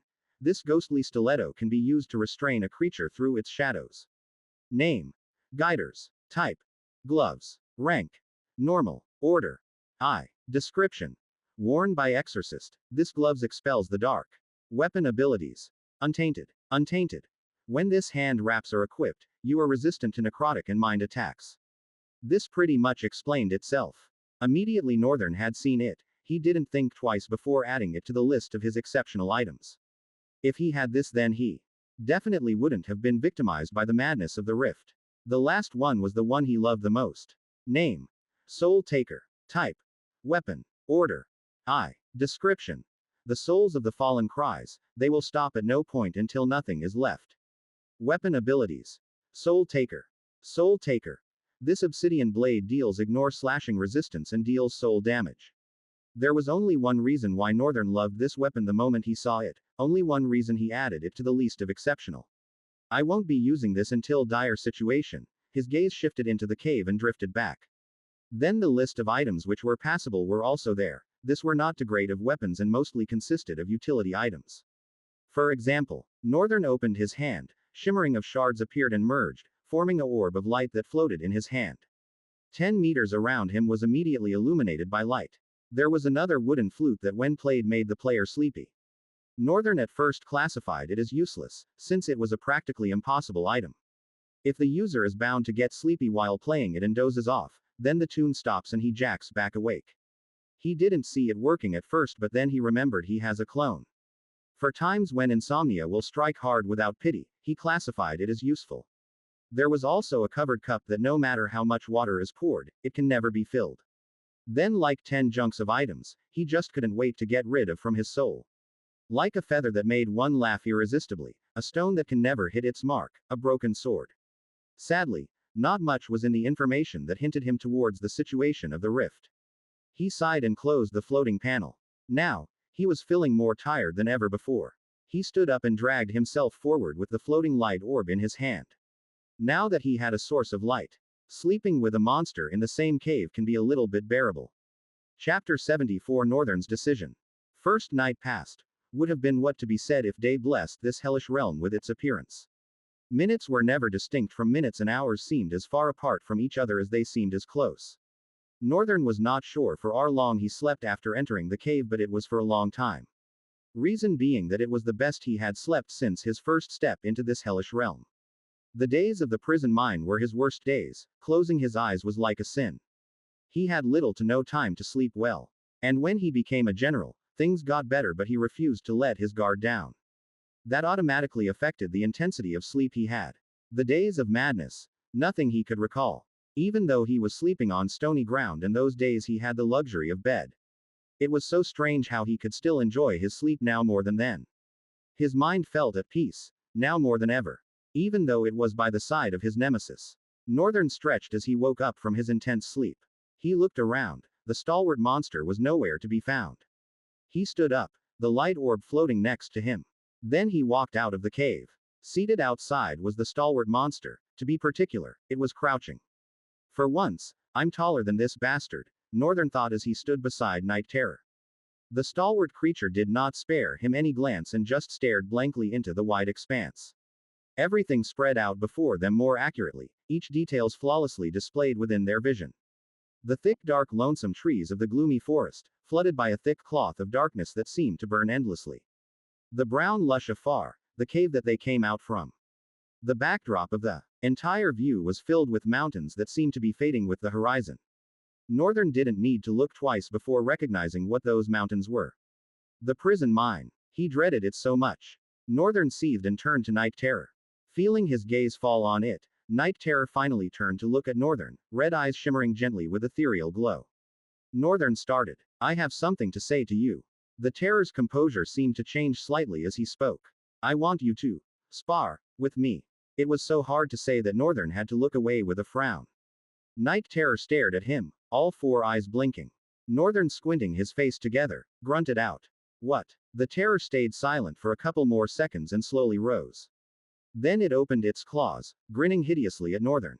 Bastard. Its eyes were clearly saying, I'm going to enjoy this. It was very bold of him to dare, but Northern saw no other choice apart from this. The night before this night, Northern had been worried. They have finally found a shelter and would possibly spend the next few nights recuperating from both their injuries. After which they would go back to the kingdom of red mine and rain carnage everywhere. There was absolutely no plan. Northern felt so. After all, what plan could a monster have apart from plunge into the horde and decimate them? There were the other newly created Night Terror replicas. Compared to the others, those ones were bound to cause more trouble. But he was not bothered. All he just had to do was leave the more difficult stuff for Night Terror and his clone to do. However, for the sake of his growth and to be rewarded heavily for the closing down of the rift, he needed to take part in the last fight. And it was definite that Night Terror would be needing his help. Simply because by now Northern was sure the Castle Lord is a Maelstrom rank monster and Night Terror is a Hellion rank.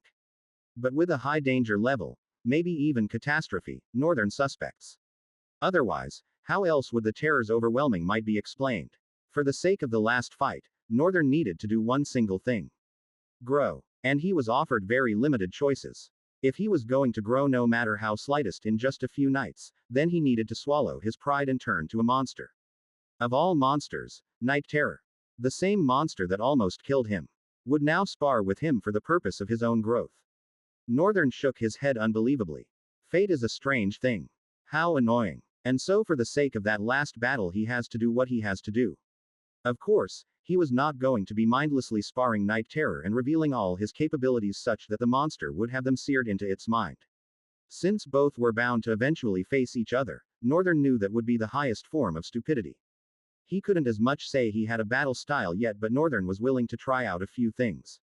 Some practical questions he had about combat could be answered during his duels with the Night Terror in the next couple of nights. And through the multiple duels they'd be having, he'd be able to work something out for himself, something that will be unique to just him. And Night Terror would be his instrument for it. There was another side to this which Northern felt was another good reason, the darkness. They'd be training in the darkness. During their fight with the Corpse Eaters when passing the gloomy forest, Northern has been made to realize how helpless he was against thick darkness. The only thing he had was his war-developed perception. It was sharp and accurate, but what if he is not able to catch up at times? The only answer he could provide for himself was to give himself to sparring in the dark. And here they were, in a dark cave, a terrific creature and a thoughtless human. It was just the perfect scenario to put these things into place. So before sleeping, Northern decided that this was what he was going to do. And he had no doubt about it that it was going to work. In fact, the thought of going through with it was exhilarating. For the next couple of days, Northern sparred endlessly with a monster. Chapter 75 Hope in Desolation.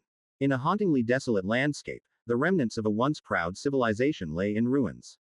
The castle, now but a crumbling shell of its former glory, stood as a solemn testament to the passage of time and the devastating aftermath of a cataclysmic event. Its walls, once sturdy and majestic, now cracked and weathered, bearing the scars of the disaster from time past. Even though barely standing, towering turrets stretched into the embrace of the gray sky. Despite the castle's state, Its architecture evoked an amazing sense of grandeur.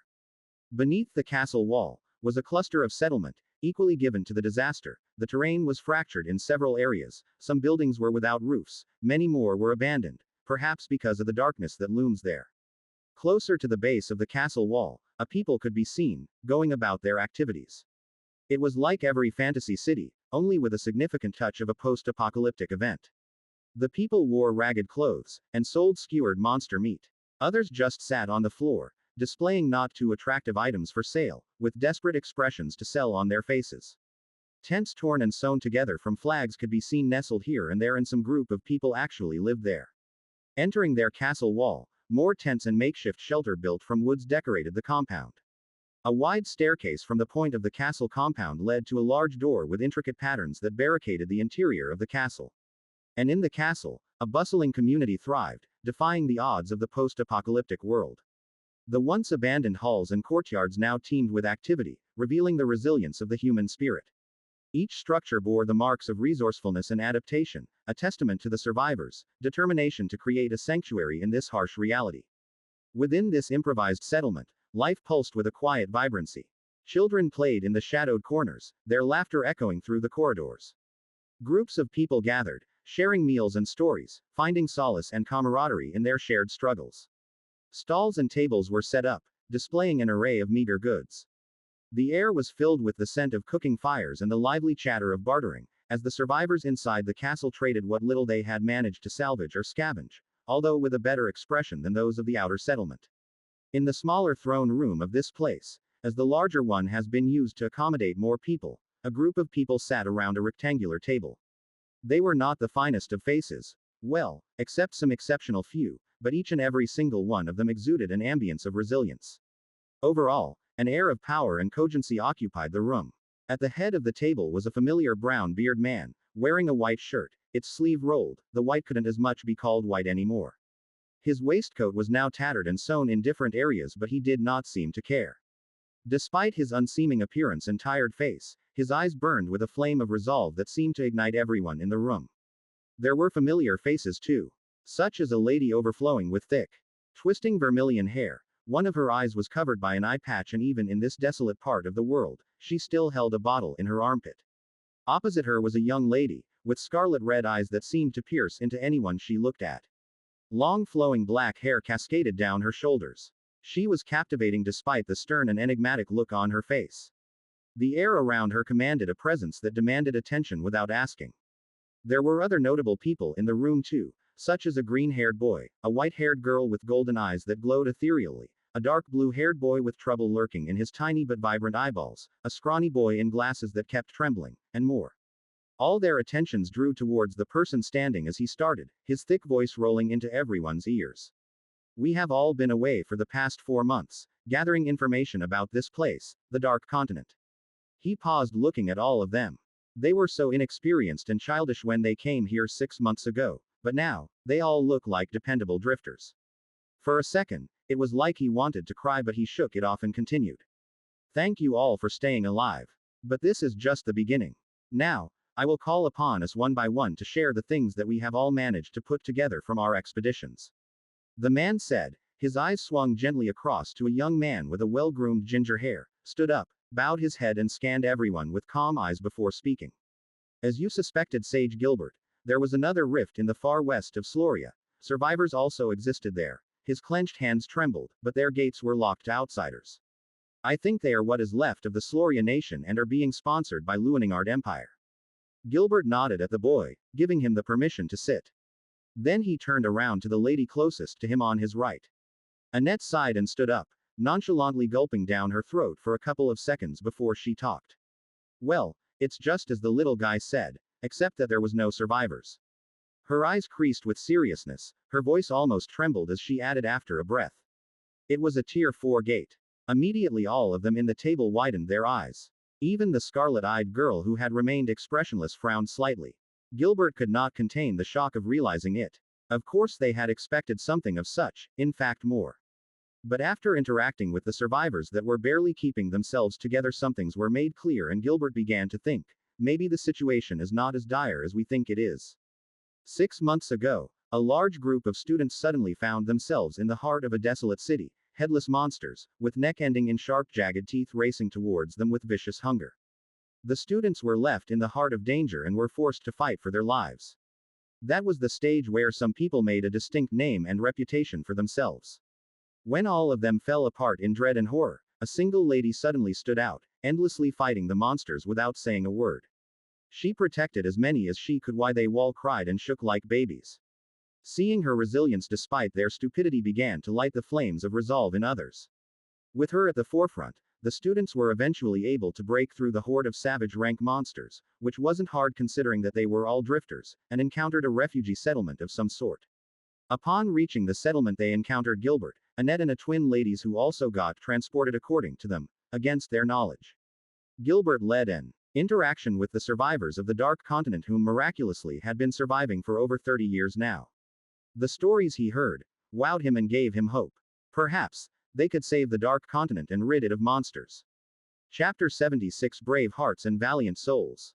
It was not hard for the students to blend in, most especially when it was known that some people had been here before them.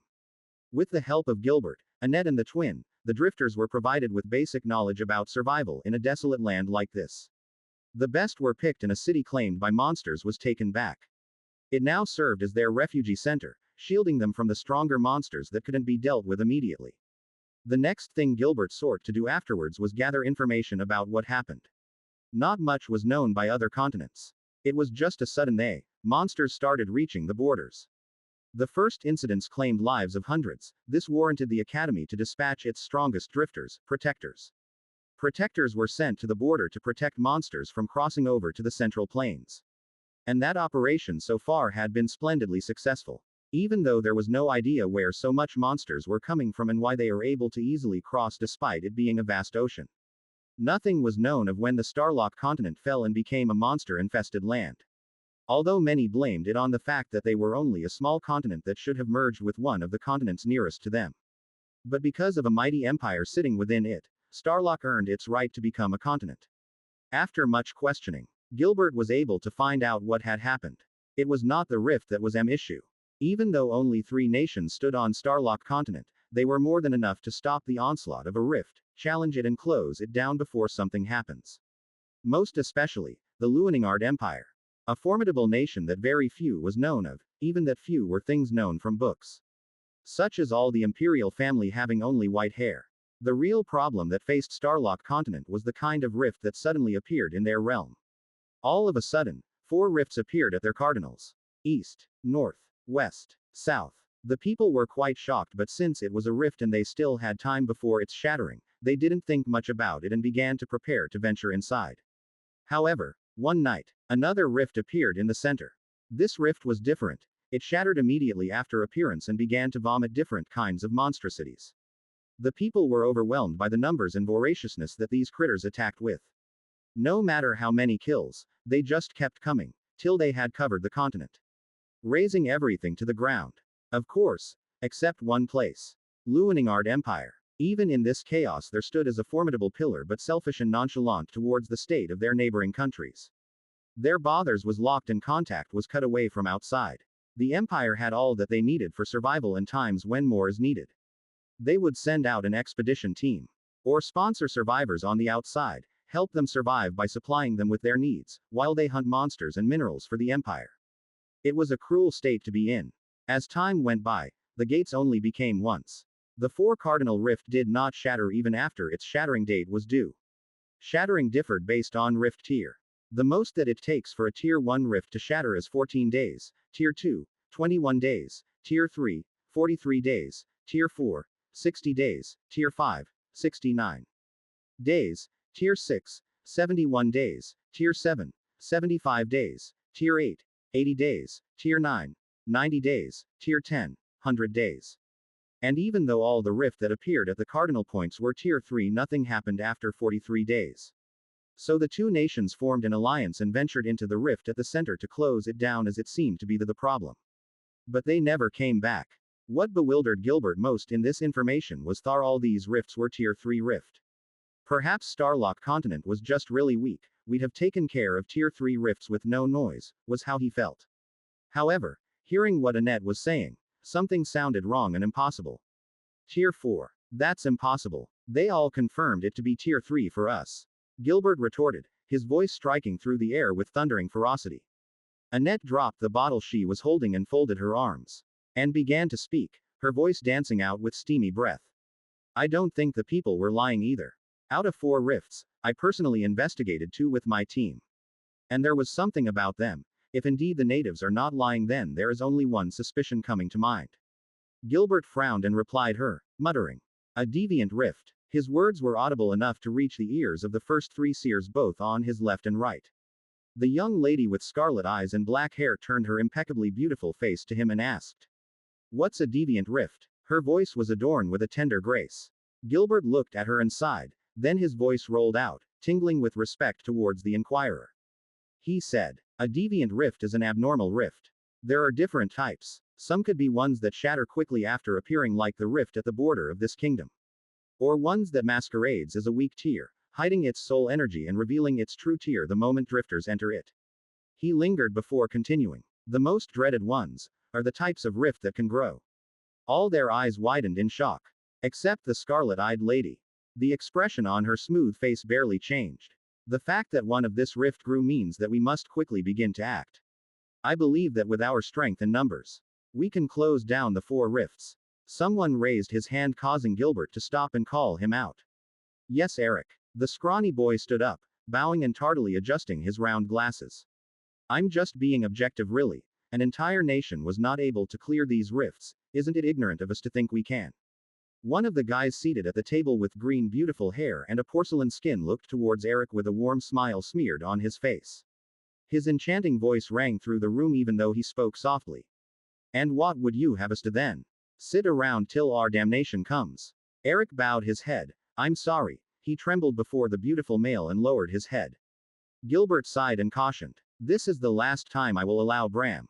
The green-haired boy stood up and bowed his head towards Gilbert, smiling sincerely. I'm sorry, sir. Then he sat down, smiling with both his eyes and lips.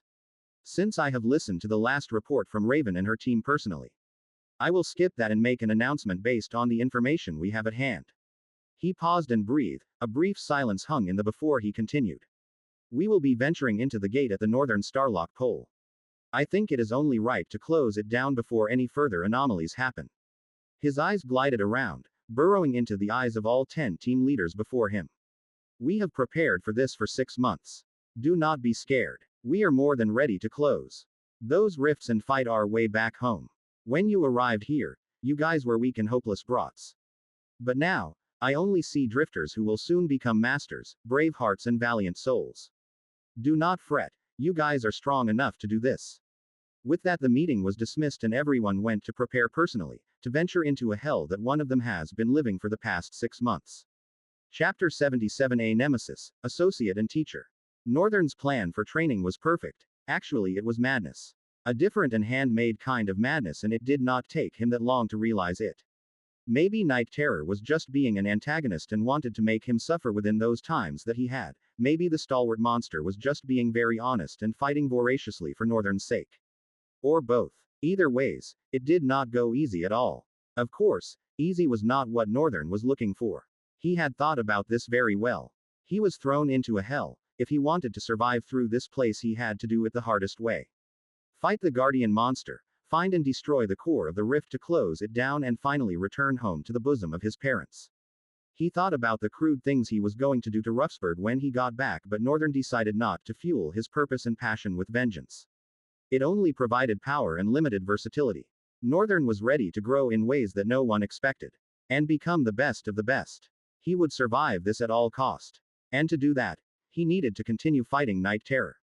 At first their duels breeded nothing but cuts and wounds for him. He couldn't as much block the Terror's attacks, not to say of landing a clean hit. Northern was made into a training doll. It was hard to tell if he was the one training. It just looked like Night Terror was practicing with a spineless human.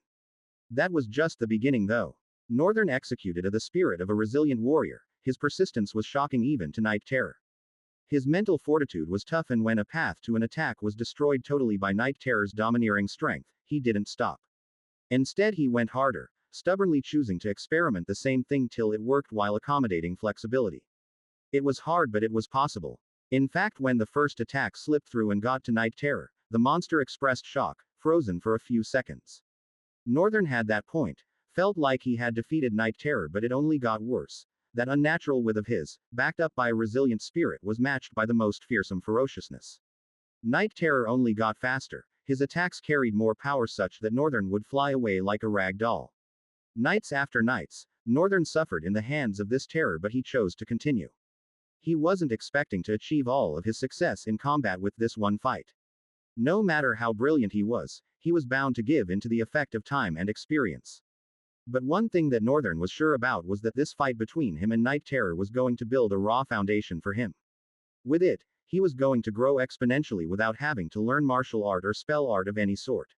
By his own self, he was going to become strong. Huff, huff. But it was easier said than done. Northern panted, resting on his knees. Blood streamed down his nose and dropped on the ground one after the other. Crap. This is hard. He raised his head and wiped the blood off his nose with the palm of his hand. Northern, after being delivered a skull-breaking headbutt, had rolled and tumbled deep into the cave and smashed himself against the dead end. It took a lot of sailing through the dizziness to finally stand, but he did it in the end, even though he was still a bit stunned. I wonder if I really am improving or I'm just getting myself beat, Northern thought to himself. But he knew better. It was slow, but there was a progress. When the fight started, he wasn't fast enough to dodge or strong enough to block. But now, he was doing those too, although he had to endure a lot of pain burning through his muscles and bones. It's not enough. I have to get better. I have to do better. Northern's eyes seemed burned with blue flames, emanating determination and stubbornness. He straightened his back, stretched a little, and was about to walk away, but suddenly stopped, squinting his eyes. What is this? It was slight and almost unnoticeable, but Northern saw it. In fact, he had to squint his eyes because of it. The tiny bit of light ray that seeped into his eyes. It was very shocking that Northern turned back in hurry, eyes widening. Where is it coming from? Where is light coming from? This was a dark cave. A place that no source of light should be. The entire rift itself was void of light. And a ray that clear meant only one thing. There's light somewhere. There's light somewhere. That was the only thing that rang in Northern's head as he diligently searched for the source of light. He scanned every corner and then finally turned his eyes to the dead end of the cave, where he had crashed against. There it was, a slight cavity, and through it, a ray of light was desperately trying to escape but being absorbed into the eternal darkness of the cave. Northern's eyes widened even further, almost popping out. Like a starved animal that finally found food beyond a wall, he scuttled towards the dead end and began to dig. It was a cluster of large stone that seemed to have been fallen or moved to the end of the cave to either conceal the outside from something inside. Or conceal something inside from the outside. Whichever one it was, Northern couldn't wait to find out.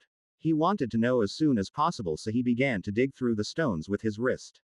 When he saw that there was little he could do, some stones were so large and his lean hands might be able to deal a shattering strike but not without breaking. He ran back and managed to fetch the Terror, his nemesis, associate and now teacher. A very wicked one as at that. Night Terror, after seeing Northern's desperate attempt to bring him somewhere, finally heeded and reached the dead end of the cave. Seeing several tiny rays of light that had managed to plunge through after Northern moved and broke a few stones, the monster hesitated but eventually threw a blow. It cost just one terrifying blow that shook the whole cave, shattered the stones and sent their shards flying into different directions. An overwhelming flood of light purged the darkness, making both darkness inhabitants shield their eyes away from the light. As Northern slowly turned towards the source of light, his eyes trembled at the sight before him. Holy crap. Chapter 78. A strange place. Spreading out before their eyes, was a magnificent visage of an ancient settlement carved into the towering cliffs of a vast cavern behind the dark cave.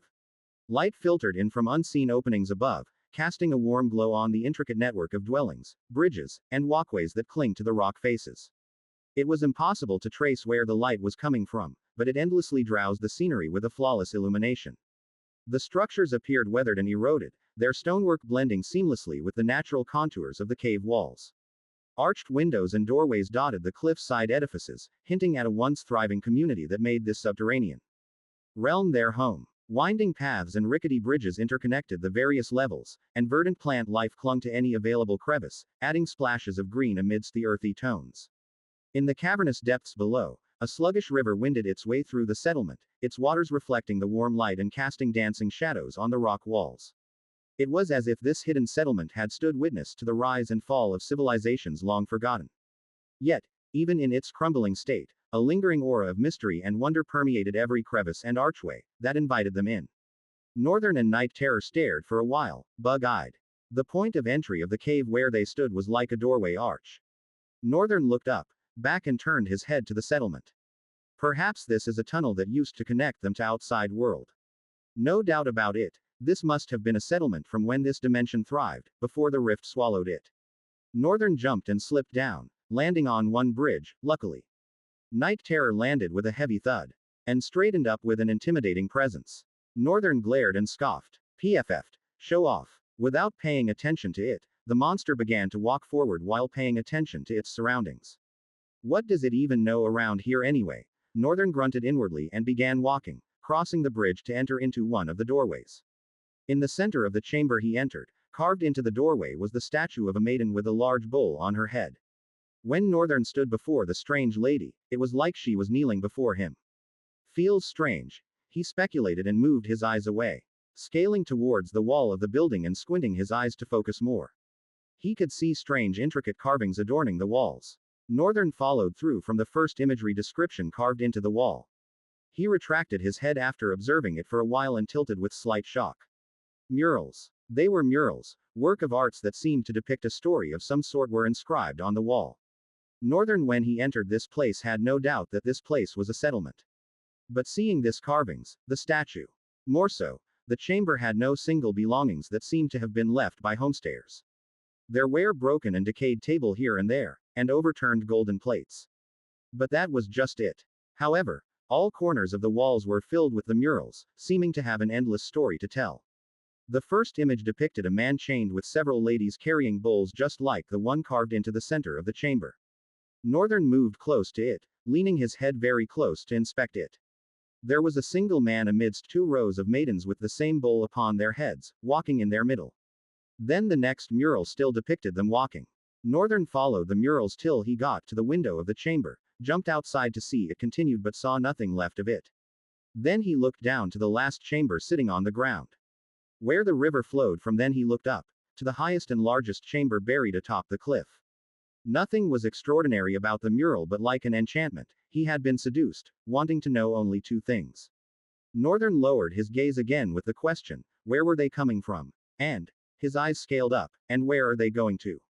Gripped in the heart by curiosity, Northern jumped into the chamber, then began to hurry down the stairs that led to the cascaded down the cliff, connect each chamber to the one directly support the author's on web novel.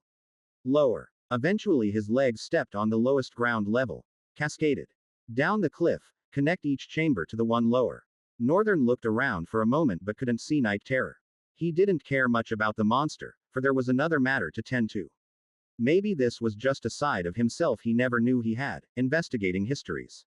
I've always loved history back in university. Indeed, he always have. Engineering was just a path that boasted of more money, more prestige. Well, that got the better of him. The past is the past, let's focus on this mural in front of us. Northern called himself together, slapping his cheek. Then he entered the first chamber. From the first chamber itself flowed the narrow stream of water. Northern arched a brow as he entered. There in the center was the same maiden, with a bowl on her head. The difference, however, was that this bowl was filled with water and overflowing downward. A narrow cavity had formed on the ground where the water endlessly flowed through. Northern looked down and trailed the stream of water off with his eyes. The pathway does not seem man-made, even the temple. Maybe because he was an engineer in his past life, Northern was quite akin to some small details in this settlement, or to better put, cluster of temple chambers. This place lacked structural architectural design of at least for what temples that are built attached to caverns should be. If anything, they looked like they had been cut out of the cliff itself, which seemed so strange. What colossal being would have been capable enough to sculpt out a cluster of temples from a cliff and pass a message of history with those tiny murals? Northern did not know who it could have been, but he suspected that the person was undoubtedly the peak of magnificence, even for a sculptor. Chapter 79: The Journey of Murals. The first murals inscribed upon the wall depicted 7 humans. He wasn't sure if they were humans, but they all looked like one, but what was different about them was that they were holding something. The sun. Northern could tell it was the sun because a larger version of what they were carrying sat far above their heads and shone its light across to all. The next mural made Northern's jaw drop. With what looked like a stick, the much larger sun was struck by another human. There was a resemblance with this human. It wore the same tunic on its waist as it did in the same chamber before, and for some reason, its eyes was painted black. Northern was just observing that feature but also remembered he had seen something like that in the chamber he was coming from. Northern took a second to look into the eyes of the humanoid mural. Strangely, he felt like he was being sucked in by a deep and vast emptiness. The feeling of almost losing himself. Again, Northern blinked and looked at the black hand wraps that covered his palm and back hand. Nah, that can't be the case. The hand wraps were supposed to ward off any kind of mental attack on him. Either the wrap was a fake or what happened there was not a mental attack. Or an attack at all. Its emptiness was just captivating. I feel drawn to it. Northern spent a couple of minutes looking at it but avoided going close, then he turned to the other murals and began to study them too. After the destruction of the large sun, the other 7 sun bearers brought their sun together to create another sun. Afterwards, there was a confrontation between them and the sun destroyer. A battle that resulted in their defeat. Then a being manifested itself from the sun. Alongside 7 maidens. That was where the first one had ended. Northern looked around the wall. There were other inscribed symbols and things he didn't know, but this was the only imagery depiction. It followed a straight line along the wall that held the sculpture of the lady carrying an overflowing water. Looking back one last time, Northern jumped out through the window. He had to carefully climb the cliff, then entered the next chamber through the window. And began to study its murals too. From this point, the maidens were chained and standing before the sun destroyer. The man that manifested from the sun was floating above the maidens. Then the next mural had the maidens putting a chain on the sun destroyer's wrist. From that point, they began to walk forward. Northern followed through. This time he took the stairs back up to the 3rd building. They were still walking. Then the 4th chamber, which was the building he had first entered. They were still working. Where the hell are they taking him to? Northern questioned inwardly as he left the chamber and climbed the stairs to the 5th one. Honestly, what had happened down there was a bit strange, he spoke to himself as he walked. The mural at the ground level depicted the man that came out of the sun and this sun destroyer were about to enter combat. Then he brought out maidens. And the sun destroyer was unable to react. Why? Northern sighed as he stopped in front of the 5th doorway. There's either something twisted that happened there or the murals are incomplete. He then entered and went on to inspect the next one. As expected, they are still walking. From this 5th chamber, there was only 2 chambers remaining to reach before the building that perched atop the cliff. Only 2. Northern's eyes suddenly widened. He leaned closer and counted the maidens walking with the sun destroyer. Upon realizing it, he let out a shout. 3. How could I have missed it? He ran out in haste, almost slipping as he scuttled down the stairs and checked the chamber before. It was the same, only 4 maidens made it there. Northern looked down. I probably don't have to reach those places to know. The maidens reduced as the journey to the top of the cliff went forth. Although, Northern very much guessed that this was not a literal journey to the top of the temple since it was a mural. He assumed it was telling that story. And every chamber is a checkpoint of their journey. At every checkpoint, maidens are reduced. Why? What is happening to the maidens? Northern was curious. His eyes scaled up to the highest building on the cliff. Somehow he felt like he was going to find an answer there. And because of that he just wanted to jump the next 2 maidens and go straight to the temple to find out what was going to happen. But Northern was a very meticulous person when it came to details. With how enthusiastic he was about seeing what happened in the highest cave, he warded off the feel and made sure to check the last 2 chambers. By the time he left the last one before the main temple, only the sun destroyer was left. But strangely enough, he was still walking. The maids are all gone. Shouldn't you be breaking free from that chain now and wreaking havoc or maybe destroying the moon? Northern had so many questions racing through his mind. What exactly did the sun man do? What are these maidens? Why did they keep disappearing? Why did the fight not happen because they appeared? And so many more. Northern suspected that these maidens could have been chain bearers for the sun destroyer, but that postulation did not make sense to him. Reason being that they were disappearing. Northern scratched his head and looked up to the last building. His whole body was tingling with anticipation. Maybe because it had been so long since he had fun like this, he was so excited. Northern used to love the stories his mother told him, although then he was only using them to pry for information. His eyes grew somber for a moment. I miss Mom. Shin. A second later, Ru refocused and creased with determination. The only thing that stood between him and the temple was the long winding stairs that led to the top of the cliff. Northern smacked his lips and moved forward, muttering, "Crap, I think I'm hating stairs already." Chapter 80 Vestige of the Chaos Prince. After an annoying climb, Northern leaned on the doorway of the last chamber, panting. The last chamber was perched at the very point top of the cliff. It in fact looked like the first to have been sculpted out. Intricate patterns adorned the exterior stone walls unlike the others, and there was a door, unlike the others. However, Northern frowned. The door was opened. Slowly, Northern pushed the door wider and entered, saying, "So, this is where you've been." The stalwart terror turned its head to look at Northern and with a dismissive gaze, turned back to its front. Northern arched his brow and wanted to make an issue out of it but hesitated. There was something about night terror that made the air serious. Or is it because of this? Northern thought as he stood next to the terror and raised his head to behold the massive statue. Unlike the other maidens, this statue was different, filling the air with an imposing aura despite being a lifeless cutout of stone. Its eyes were hollow, empty. It looked like the sculptor had missed that part. But if Northern was going to define it, emptiness, void, he mumbled. He didn't know why, but it connected so much with him. Why? The question rang in Northern's head. Why was he feeling so drawn to this thing? What was it that was in him that was resonating to these murals? Then he turned his head to look at Night Terror. The monster was just as engulfed as he was.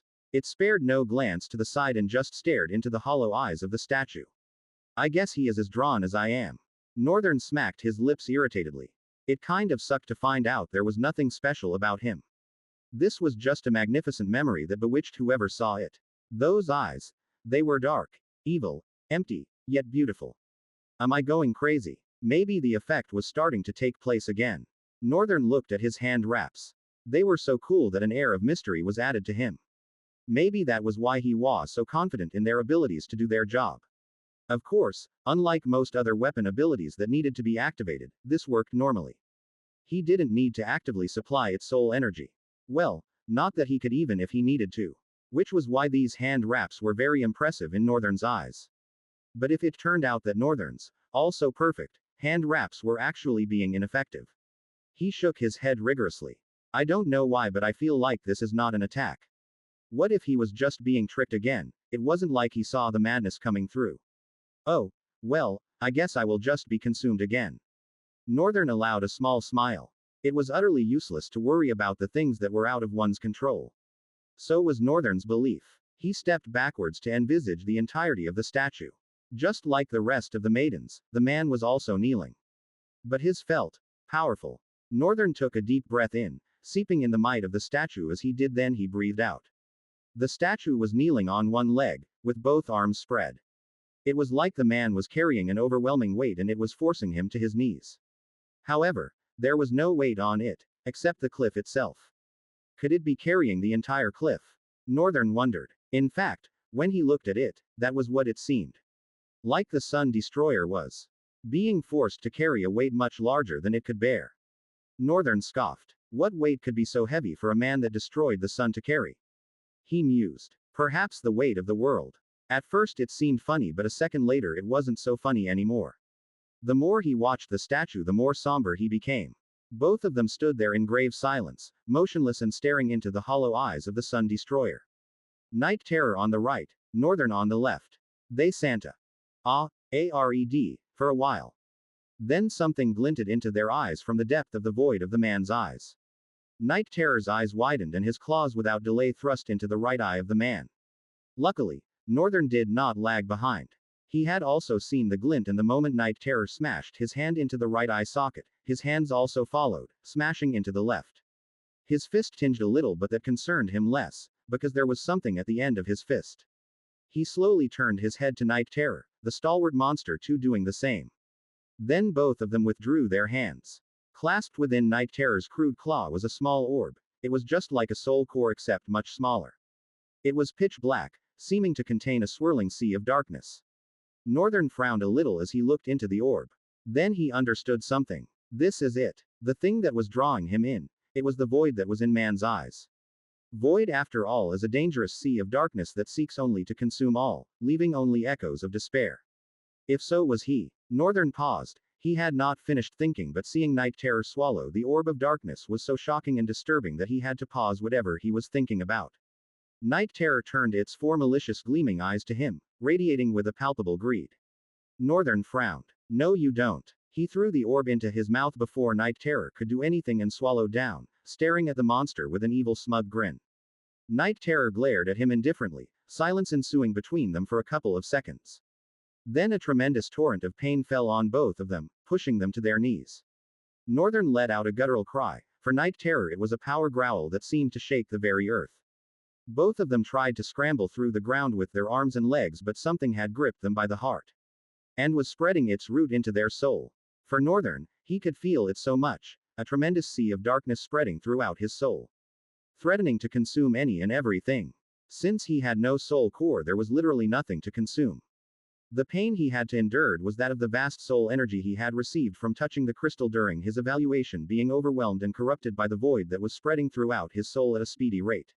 It was a burning pain. It made his body feel so weak that he slumped to the ground and lay there like a dead man. Unable to move even a finger as the darkness of void overwhelmed his soul. Then he heard a voice. Less than an anomaly is being sensed in your soul, greater than. Less than anomaly will be perg #% greater than. Due to absence of soul energy, the voice of Ul has been weakened. Due to the presence of a new kind of energy, Copycat system has gained enough influence to override the voice of Ul.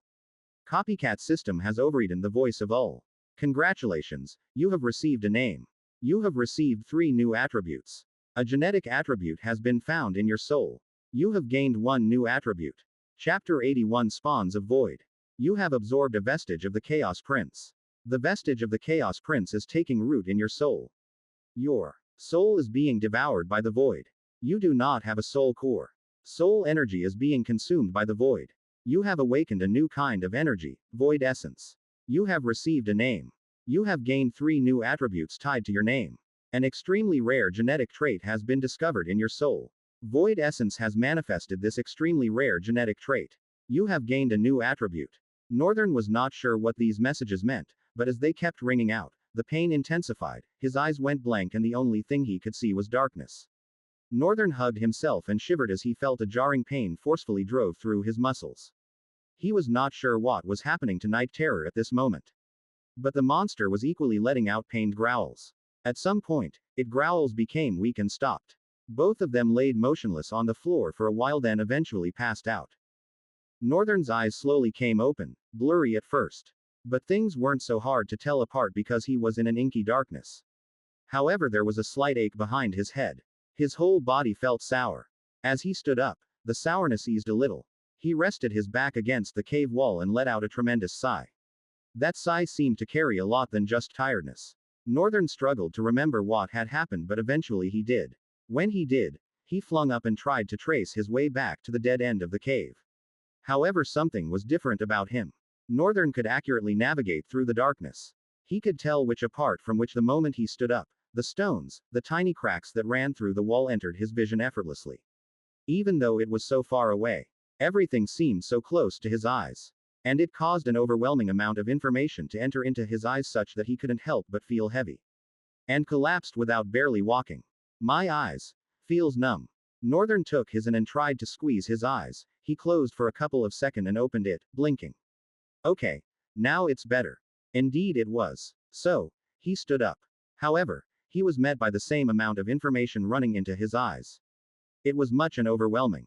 But it was getting bearable. Compared to the first time, Northern was not ridden by headache but instead felt at peace. He turned around and saw the minute-crawling insect with antennae and 4 legs. Strangely, even with 4 legs it was still hopping, very slowly as at that. Northern was not supposed to see an insect of such scale. It was so tiny that one would have needed more than the naked eyes to see it. To make matters worse, it was in the darkness. Something has happened to me. Northern suspected and returned to his main objective. I guess it's a good thing I can see extra well now, he whispered to himself and began to walk forward. After a couple of seconds, he reached the dead and paused with a terrific expression wearing thin on his face. What happened here? The sourceless light of the cliff was gone. All the chambers had crumbled to dust. How? Northern's voice trembled. Immediately, a single possibility entered his mind. I'm sure I passed out on the ground in the first chamber. There's only one that could have carried me out. Night Terror. Did it rescue him and destroyed the temple? Why? Northern thought hard for a while. It was not hard to dig out the reason why Night Terror must have done such deed. Perhaps even he would have done the same. It's a monster. I can't blame its sense, still to destroy the entire place because it does not want any other person to find it out. It's just insane. Northern looked around. He could see the details clearly despite it being so dark. He felt strange, but he liked the new development. Transversing the gloomy forest won't be a problem anymore, and really being able to see in the dark has a good number of his problems solved. What the hell? Did Night Terror really do this? Northern inquired silently as he investigated the cracks on the wall, the broken walls and shattered stones, all turned to brises.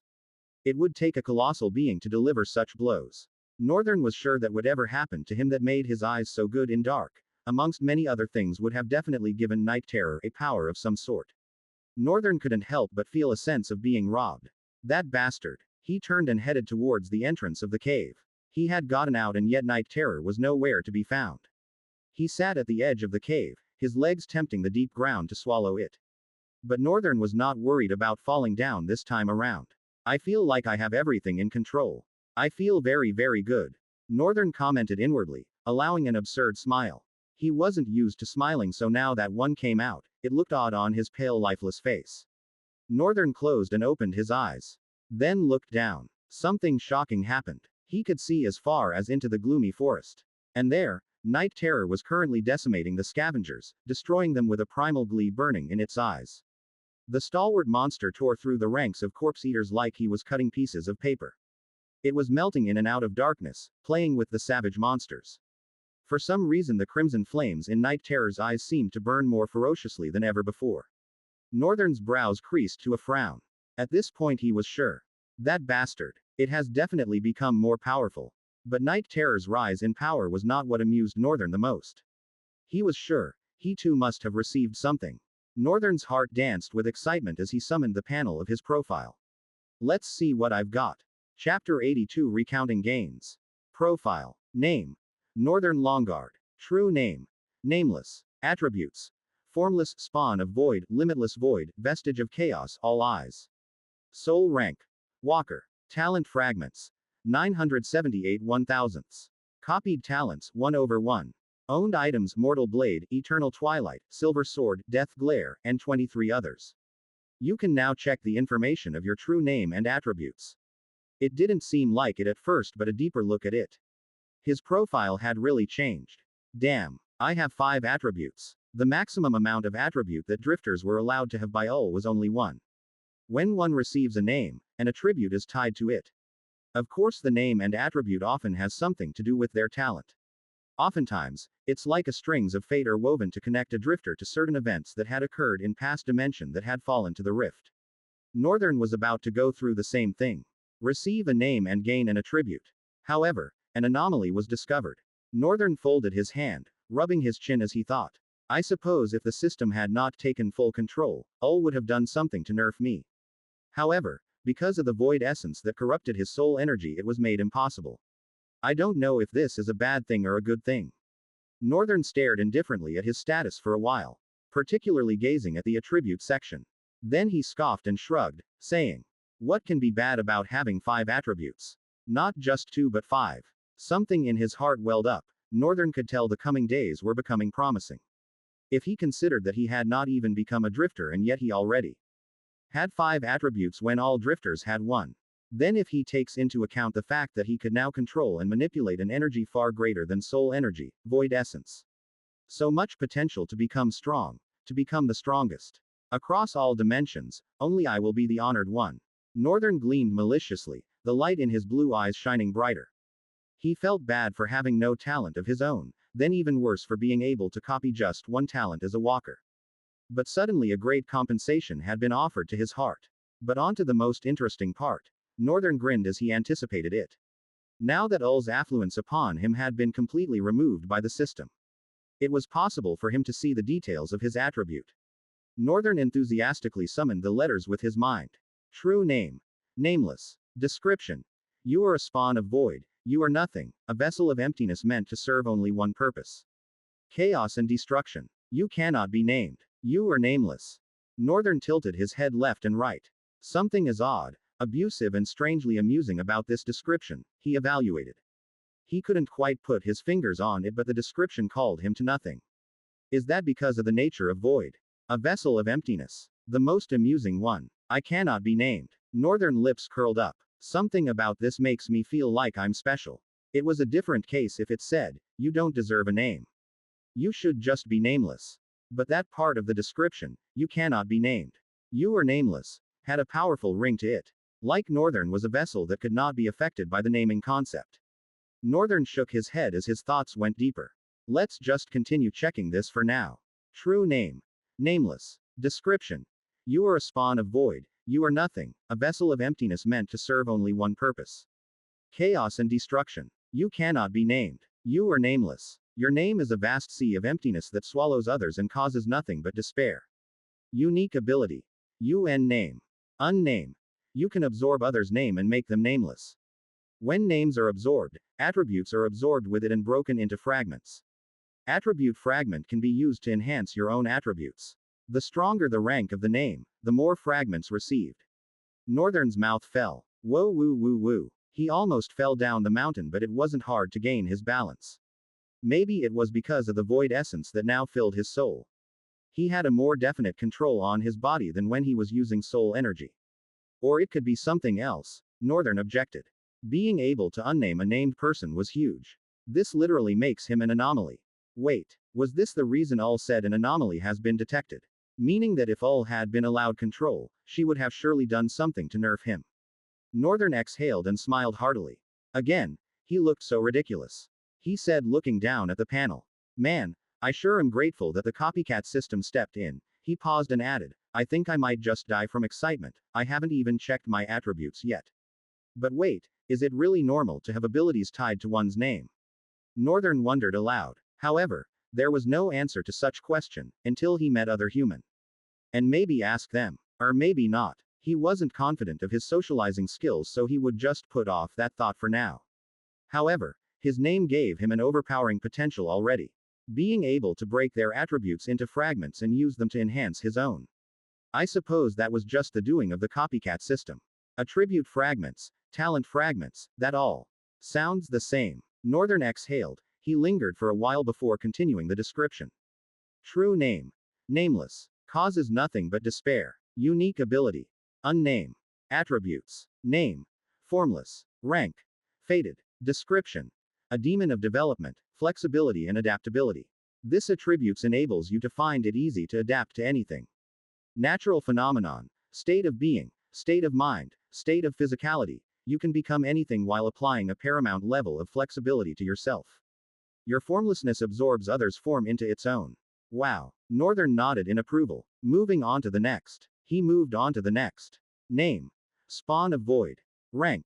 Mystic. Description. You are a spawn of void. Because of this you can detect and manipulate void essence to an immense degree. Name. Limitless void. Rank.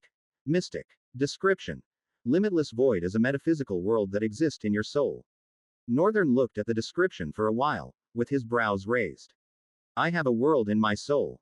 It sounded so confusing and he just couldn't wait to see that world. However, he wanted to see it all first. Most especially the last one.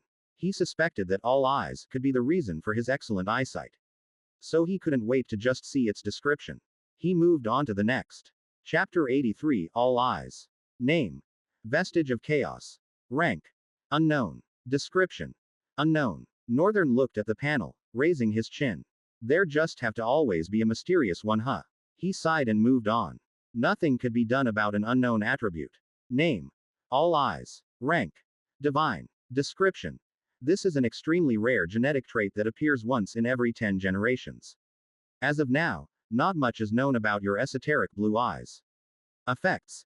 Eternal gaze, perfect body. Eternal gaze. All eyes grants its user extraordinary visual prowess. Their perception is heightened. They can perceive the world in unparalleled detail, allowing them to see beyond the limits of ordinary vision. Their eyes take on a distinct appearance, glowing with a mesmerizing blue ambience that signifies their power. Perfect body. All eyes require a certain kind of body called perfect body which you possess. This makes you an even rarer gem than your ancestors because not all possessors of this visual prowess are blessed with a perfect body. Because of your well-suited body for this visual prowess, you have an innate understanding of your body. Northern didn't know whether to laugh or cry, or just jump around shouting. It was overwhelming. A lineage ability. Damn right. I figured I had to be special with all that drama after my birth. Thanks to Void Essence, his eye's innate ability has been pushed out. Northern smirked. I feel so good, I just might fall down this mountain. It was now understandable why the ferocious monster was down there obliterating corpse eaters for fun. It must have gotten exponentially strong since it swallowed one of the orbs. To think I'd still have to kill that bastard. Chills ran through his spines at the thought of his fight with Night Terror, that time where they would finally end their accursed fate of being together. It was inevitable, and Northern did not know exactly how it would happen. But he most likely knew when. After all, Night Terror needs him to defeat the incredible Rift Guardian, the Castle Lord. Whom Northern suspects could he a Maelstrom rank? Let him be of a low danger level at the very least, Northern begged inwardly. He stared down into the gloomy forest for a while, observing with an impossible level of details, how Night Terror cleaved through the horde of corpse eaters. Its sleek movement, fast and minimal. The throw of its claws. Northern started as just watching. Since he had nothing to do. However, he began to understand the creature the more he looked. Perhaps this was due to all eyes or his formless attributes. Northern couldn't tell which in particular, but now being able to pay attention to Night Terror's form of battle, Northern began to slowly understand the reason why he was formless. And he suspected that a large percentage of it had to do with the kind of body he had due to all eyes. The only question he had was how he received it. He couldn't stop asking himself if it really was a coincidence or Ul had revealed what was meant to be his as a candy to reward him for his hard work. Either ways, Northern paid attention. Minutes passed into hours and he was absorbed in watching Night Terror that he didn't know so much time had passed. Then again, it isn't like he would have noticed either ways. Every second, minute, hour and day looks exactly the same in this hellish realm. When Night Terror eventually started sprinting through the forest, Northern averted his gaze and stood up. He had seen all that he needed to see. A small smile flowed along his lips. One could tell, he had made some kind of discovery. He just wouldn't say anything about it. Not to his nemesis. One he dreaded the most at the same time considered the most valuable in this rift. Northern stood at the entry of the cave and leaned against the wall, while he waited for his associate to come back. The mountain seemed to tremble as Night Terror approached. The monster did not even take as long as it did first time they came. With legs digging cracks into stone, it leapt powerfully and landed on the mountain. Its claws carved deeply into the rocky stone as it grabbed the wall of the mountain and swung itself higher with just one hand. Then landed mightily right in front of Northern, who scoffed and muttered, "Show off." Night Terror looked at Northern, its eyes gleaming with a new kind of ferocity. Its thrill could almost be touched. A pearl of sweat formed on Northern's face as he took a closer look at the beast. With these eyes, he could seem to be able to accurately perceive Night Terror's power. And could tell that of a surety. "You have advanced in danger level, haven't you?" He raised his eyes to the stalwart critter. Night Terror stared at him for a couple of seconds, its eyes blazing with primal ferocity. It was like its original nature had returned, but stronger. Northern couldn't help but feel intimidated for a while. His skin tingled with fear, albeit just for a second. Night Terror averted its gaze and stared towards the brown lushes. Where they had come from. It didn't need to say anything. Northern had clearly gotten the message. It was obvious with all those glee that burned in the monster's 4 eyes. It was ready. They were ready. Although Northern still felt like he needed more time to practice with Night Terror and also practice what could be a deadly battle style for him, adapted from Night Terror's form of movement. Time was their best ally. But these two were suddenly becoming impatient now. Northern was a bit skeptical, of course. Left to him, he would have stayed back and trained more. But it wasn't like he could reason with a monster. Finally, this is a step closer to leaving this hell. He looked at Night Terror, a weird notion seeping into his mind. Immediately he slapped both his cheeks. "Wake up, Northern. Seriously, miss this bastard." After spending so much time with the Terror without the annoying need to socialize, it was a little bit understanding why Northern would start getting attached to a monster and reconsidering his decision of killing it. But they had to do what they needed to do. And what they needed to do was put an end to the Maelstrom. Ranked Castle Lord. What Northern, however, needed to do, alone, was put an end to this hell. Close the rift. Chapter 84 Unmatched. Journey down the mountain was not so hard, even for Northern. He leapt into the air and dove down, feeling the wind brush against his skin heavily as he plunged downwards. Almost reaching the ground, he materialized the mortal blade and stabbed it into the rocky stone of the mountain with frightening fierceness. Then he killed his speed instantly with his legs, landing against the mountain wall but with more power in his legs. All that power was forced into the mountain wall, creating a loud shockwave. It didn't even take him a minute to come up with something almost impossible to do. Was this what it meant by understanding my body? Northern wondered. He dislodged the mortal blade, dismissing it back into his soul, then he slid down the mountain and landed on its base. The rest was a walk downwards. Night Terror had landed on the ground with just a single jump. And was already closer to the gloomy forest than Northern was. After a couple minutes of walking, Northern entered the forest. This time he didn't need to be as cautious as he was the last time because of his inability to see. Even though it was a thick darkness, Northern walked through indifferently. The light orb materialized beside him, its luminance was being absorbed by the darkness and for once, Northern's torchlight was utterly useless. Not that I expected it to do anything, it was just supposed to be a test. He could see the position of the corpse eaters, could see the crawling insects on the ground, the state of his soil even if he wanted to. All little details did not escape his eyes. I don't know if I'm ever going to get used to this, it's just so amazing. Once again Northern allowed a grin that made him look perverse. Oh well then, should I have some action too? Northern summoned the silver sword and twirled it before dashing into the darkness. With a profound grasp of his entire body, Northern was fast. He was like a flash of light in the darkness. His sword easily cut through the flesh of the monsters like it was cutting tofu. Slashing in arcs as Northern slipped between them, dodging their onslaught effortlessly and stabbing through with the silver sword. His eyes played a much larger role than he thought it would. And it only excited him more. His pupils shot across in multiple directions, taking in all the location of approaching corpse eaters in less than a fraction of a second. Then with a profound understanding of his own body, Northern darted into the sphere of attack, like a lightning dancer, streaked amongst the monsters. The silver sword was like flashes dancing in darkness as he sliced monsters with oily fluidity. Despite Night Terror having decimated almost all the monsters, Northern was still faced with a flooding amount of corpse eaters. But they were so easy to kill. Before, he struggled because he couldn't see through the darkness. Now, he strode and sliced them apart as they jumped onto him, his sword flashing through the darkness with a frightening accuracy. Sometimes he didn't even look at what he was tearing with his sword. As a group of corpse eater lunged at him from the front, Northern wrenched his sword from the body of his most recent key. Resetting his grip on the hilt for a throw, he swung his arms powerfully forward, propelling the sword through the air. The silver sword impaled the first monster, hurled it backward as though it had no weight and also stabbed through the second out before wedging into the tree. Yes, he didn't actually think it would work but it did.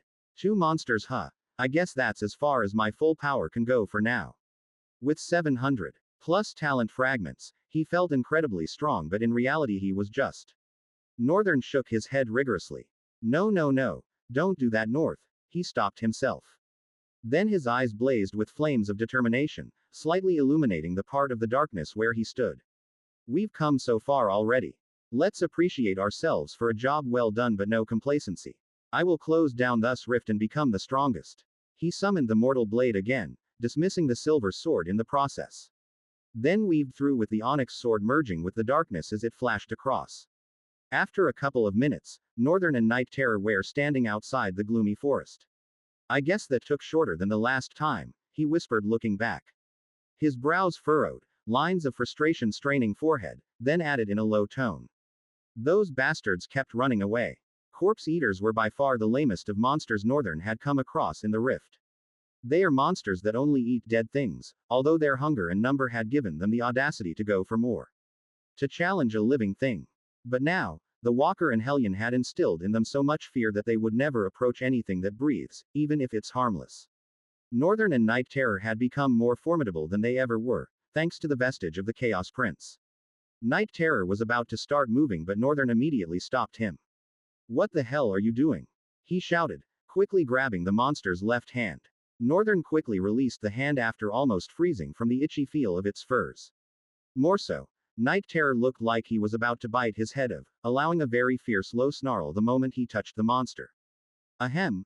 Northern looked away, I mean, you are not thinking of going through the same route we escaped through, did you?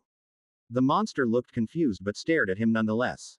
Northern, after a few seconds of silence, sighed and explained. See, that was where we escaped through. Most definitely, they would have sealed that place off the moment they find out we escaped. Even if it is unsealed, it will be because they expect you to come back through that same route. A trap may be lying there, you know. Or am I giving them too much credit? Even he was not sure. He could be overthinking it. But either way, it was better to be safe than sorry. Night Terror at this point was paying attention to him. Perhaps the monster found what he is saying to be reasonable. Northern was happy with the Terror's response, so he continued. So, instead of doing what they expect, how about doing what they don't expect? His eyes flickered viciously. Chapter 85, Northern's Plan. The front gate. The Terror tilted its head, its grotesque face etched with a puzzled frown. Northern replied with a palatable explanation. He stated. It might seem like a stupid plan, but think about it like this. Whether it's the front or the back, we would end up killing almost all the monsters in the castle anyway, won't we? Night Terror paid attention. So, why not just go through the front where they never expect that we would be able to attack them from? Who knows, they might even station more troops at the back than the front just because they expect us to attack from the back. Night Terror looked to be lost in his thoughts. If monsters actually did think. Although this plan of Northern's was quite accurate and sensible, there was a fatal flaw which he also suspected. The monsters would not be expecting them at all. Northern suspected that they would have moved on with their lives, going to war. Another battle general would have risen and maybe on the verge of also being made into a breeding machine. If they had not stayed away for too long, that is. But he was still going to go ahead with it because it was the least he could to make things work in his favor. This plan of his served only one purpose. To make Night Terror the bus he will ride on. Northern's plan was simply this. Make Night Terror attack through the front gate. It didn't matter if they were waiting or not, the monster would plunge into the castle since it was now more stronger than ever. It definitely will not care about their numbers. Northern's plan was to use that duration to lurk behind. Inasmuch as he wanted to get all talent fragments, evolve and unlock a new slot for his talent copying ability. In fact, merely thinking about it has him all riled up. But he had to exercise patience and take into account the fact that he had never before in his life evolved. He didn't know what it would mean. How it would work. Doing so in the middle of battle seemed thoughtless to him. Besides, what changes does it make? He sure would be stronger, faster. He would be a drifter and be able to accurately control his energy, void essence. But he would still be unable to copy talents. Not like he could do so with monsters. Even if he could, he doubted if he would want a monster's talent.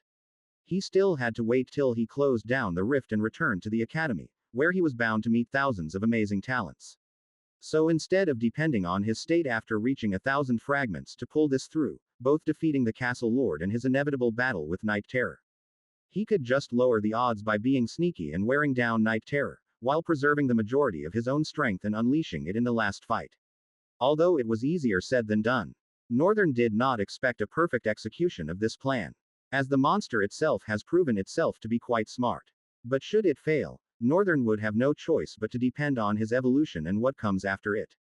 However, he really didn't want to go down that route. Having convinced Night Terror that going through the main gate of the castle was better, they changed the course of their destination. Instead of going through the brown lush, to the tunnel, they would have to go around it. Step 1 is done. Step 2 is to make it trust me even more. Now let's hope that works out, Northern said in his mind as both of them strode away. Outside the rift, footsteps resounded in the hollow hall as two individuals strode along. One came on strong and powerful, the other was soft and almost staggeredly. Soon a door creaked upon and the two entered. The individual with the soft footsteps slumped into the tattered couch of the room, her overflowing vermilion hair gently beating her face with each sway of the wind.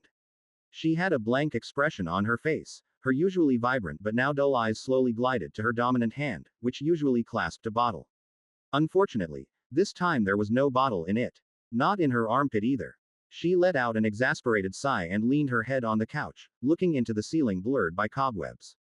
Since they were in an apocalyptic environment, a lot was very hard for them to get. Most especially alcohol. Food was hunted from monsters that strayed around. Teams of drifters were formed and each team was tasked with hunting food for the people. Of course, they also had to eat minimally, so the drifters won't have to hunt literally every day. This little arrangement had been put together by Gilbert after they all arrived here 6 months ago. And it had brought considerable development to the place. Half of the Lothaliwan nation had been taken from the monsters. The other half, however, were teeming with extremely strong monsters that none of the students at their stage could handle. Gilbert and his Citadel cohort could handle it and try to vanquish the monsters from there. But he decided against it. It was to control the people by instilling fear in them. Having done so much for them after their arrival, the native people of Starlock Continent, to be particular Lothaliwanians, began to depend on them more. Since they were the most affected by this incident. Leaving those monsters, there was Gilbert's idea to not make the people think they are free. Regardless, he had completely handled the aftermath of the fiasco such that the people were better now than they had been in 30 years. Of course, events had come and gone, many of which Gilbert could not have done much against.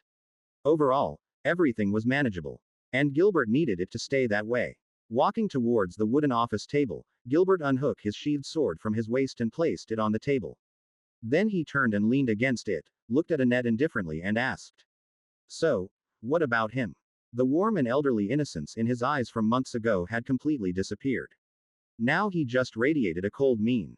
Annette sighed again, then straightened her head, propping herself to sit up before speaking. It's the same. There were no signs of him. I don't know why you won't give up on searching for the boy. Either he didn't come with us or he's dead. What are the chances that Grandmaster Ruffsburg could not have deceived you? Annette's voice was cold and void of its usual energy. Gilbert folded his hand, spending a dozen seconds in silence before giving Annette his appropriate answer. Keep looking, he said. There are chances that the Slorians might have picked him up. We can't be too sure of anything. One thing I know is Ruffsburg can't have tricked me. Annette frowned, inwardly gritting her teeth. She stood up and lowered her head, hiding the grim expression on her face. Her throaty voice came out. You know, I used to respect you so much, but ever since your meeting with Grandmaster Ruffsburg, I can't even tell who you are anymore. A dog, or the Citadel headmaster I once knew. She walked outside without sparing a glance backward. Gilbert, folding his arms, gripped tightly its sleeves for a couple of seconds, then he let go and exhaled heavily.